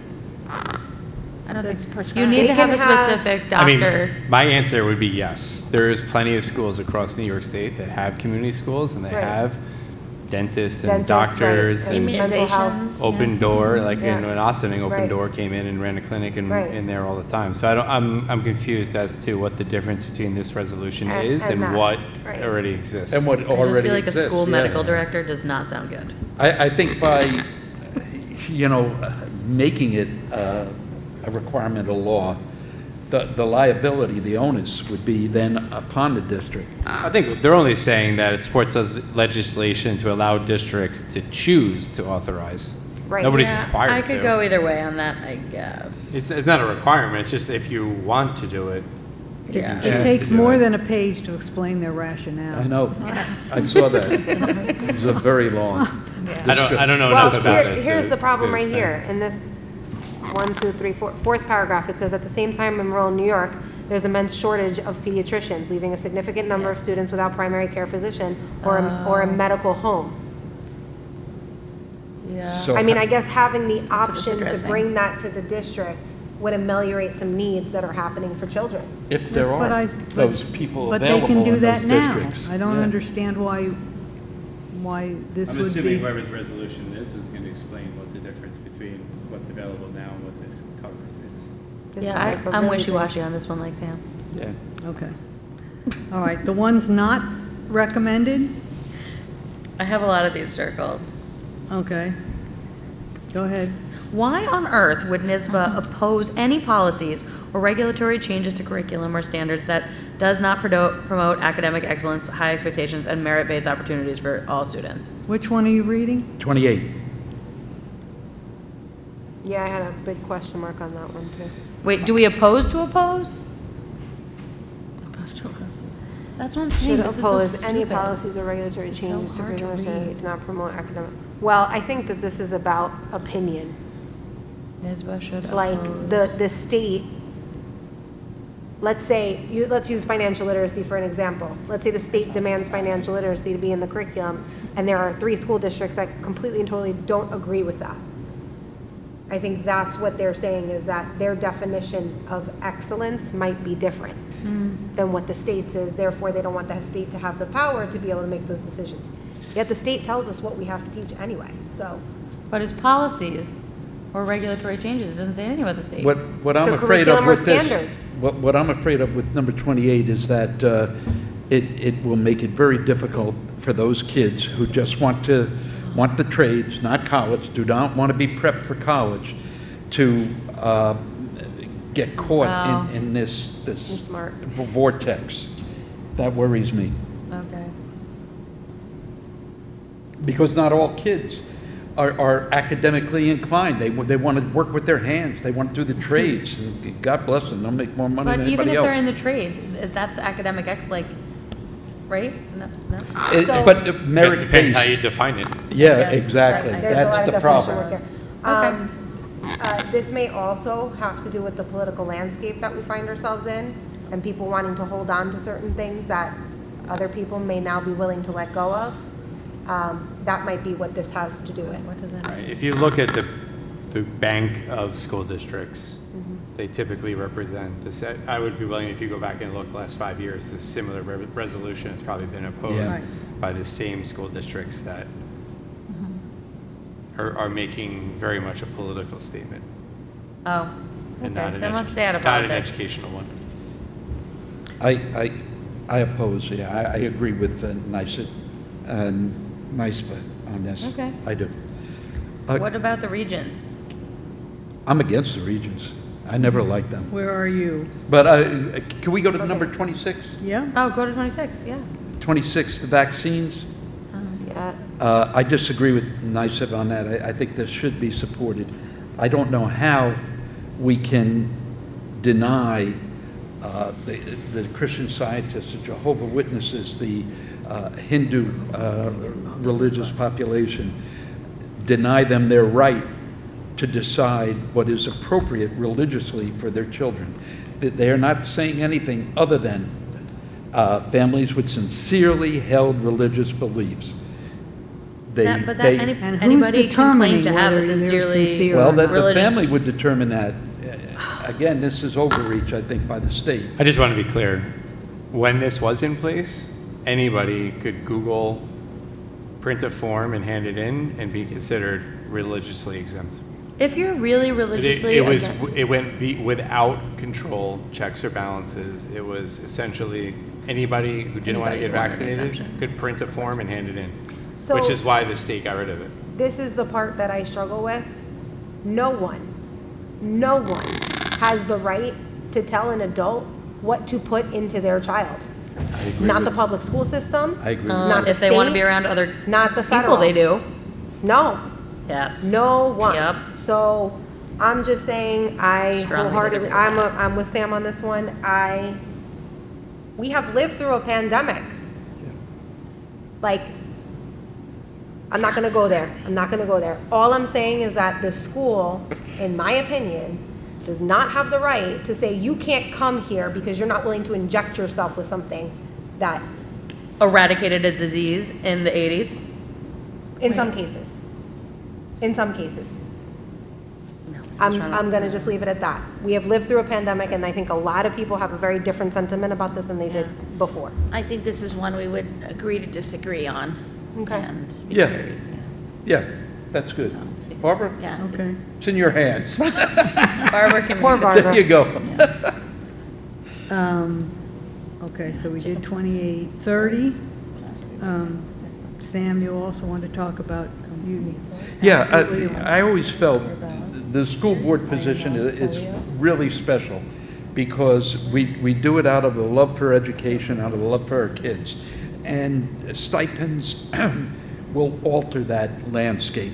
I really believe that. Stipends, whether by tax deductions, Yeah. exemptions or anything like that. I would love to be paid, but I understand what other. Yeah, I mean, we do a lot. Look at the time right now. Oh my God, it's almost 10. But I know, we're You know, gonna wrap the- this And up. we have an executive session, so yes, I would love to be paid for my time. we still need that? I don't think we need that executive session anymore, do we? I thought we solidified our discussion. I think we need executive session. Do we? Okay. I absolutely. All right, Okay, let's okay. finish this. I I'm not gonna agree argue. that we We'll need be an executive fast. session. All right. I'm not going to I argue do that. think on this one, I mean. Which one? I'd rather be paid than get the tax exemption. Because the tax exemption is only for 3 to 6 to 9 years, so, but, yeah. No, I think we should oppose it. I I agree. oppose Yeah, it, yes, also. that one, I We just should be recognized by a didn't think that was necessary. Sam, you also had a question about 34. Wait, no, I had a question about regions. 31. Okay, 31. Yeah. But go ahead, Sasha. No. No. This one says NISBA supports legislation to eliminate regions, and that WPSBA opposes it. That means that they want to keep the regions. Yeah, and I disagree with that. I don't know enough information about it, so I Yeah. wanted to hear what other people had to say. The Regents has been a stumbling block for a lot of kids when they mandated that you had to pass so many. It was very difficult for kids to do that. It's tough, especially for those kids whose eyes are on, other areas other than college. They want to go out and go to BOCES at the tech center, get a skill, do shouldn't they know an how to apprenticeship and make a lot of money. I always thought the Regents was just Albany giving work to people that they like to devise these tests. Even when I was a kid, I thought they were ridiculous.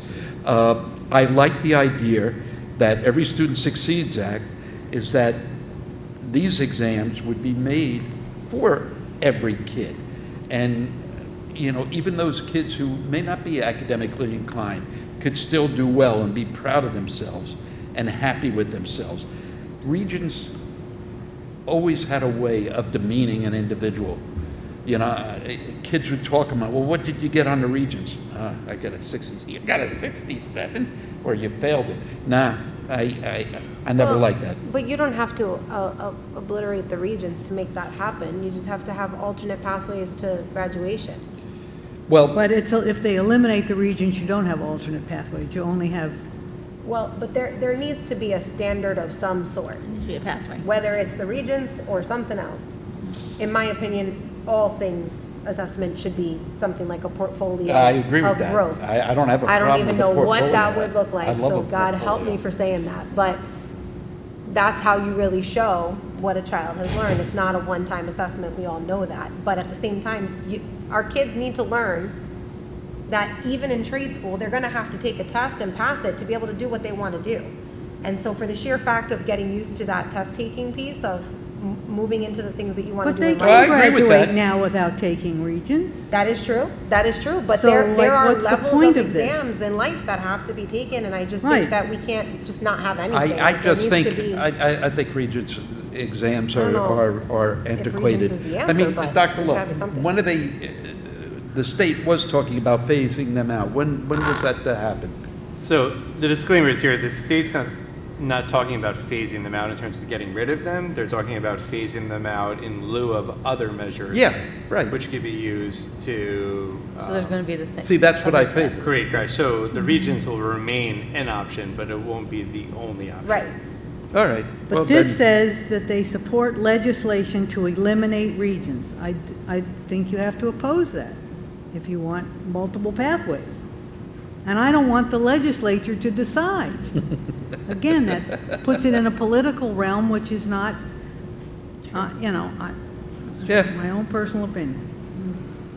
Well, as long as, the state is already on that track, to provide alternate pathways. I don't have a problem with it then. Okay. What's next? 34, Sam, you want Yeah. mandatory recess for all students? Yeah, I think that's important. Any type of mandatory implementation of recess. But don't our... What does that mean Isn't some of for- our What it recess means is time that count you for our have to phys ed provide a requirement? No. It doesn't? What happens? It's under the supervision of a certified physical education teacher. Yeah. Okay. My question is, what happens if somebody has like they can no longer get recess detention? You know, like what do you? I mean, when I learned about punishment in schools, it's what do you take away No, from? recess is important just for the kids' growth, the socialization. No, what but they I think do. most schools have it. So It I'm is- just wondering if, like, it if you isn't- implement that they have to have a recess, if you can still use, you know, lunch and learns, or like my son has been doing Yeah, lunch and learns. I don't know. That's a good question. Clubs instead of going to recess. I think Or if- like using it as a punishment, like you were poorly behaved at recess yesterday, you don't get recess tomorrow. it says here, go ahead. Go ahead. Is it going to turn into the 30 minutes that we read earlier? Well, yeah, exactly. It says here that the purpose of this is about play, building interpersonal skills. Exactly. So if they define, again, we need a definition of recess. If they define recess as going outside for 30 minutes, that's going to be a problem in New York. It's going to be a problem in upstate New York. Totally It's gonna be- agree. Yeah, that's what I'm saying. So we have to just be really careful with what that is. I mean, I and support how recess. I they love recess, define categories of recess. Yes, If agreed. it's to say that kids need a brain break to be able to socialize with one another, I'm all for it. But Just not on their phones. not on their phones. They're on their emails instead now. All right. That's right. Trying So to get bathroom passes. 35, 36, or 37, the bylaw amendments? No, I didn't have have no any problem with them. Okay. None of All them, right. no. Done. No. All right. Okay, Barbara, I'd like a motion to adjourn the business meeting, but to move to exec, we're going to right? move to executive session, and no business will be conducted after. So moved? Second. Questions or Third. comments? All in favor? Aye. Aye. Okay. Thank you, Mark.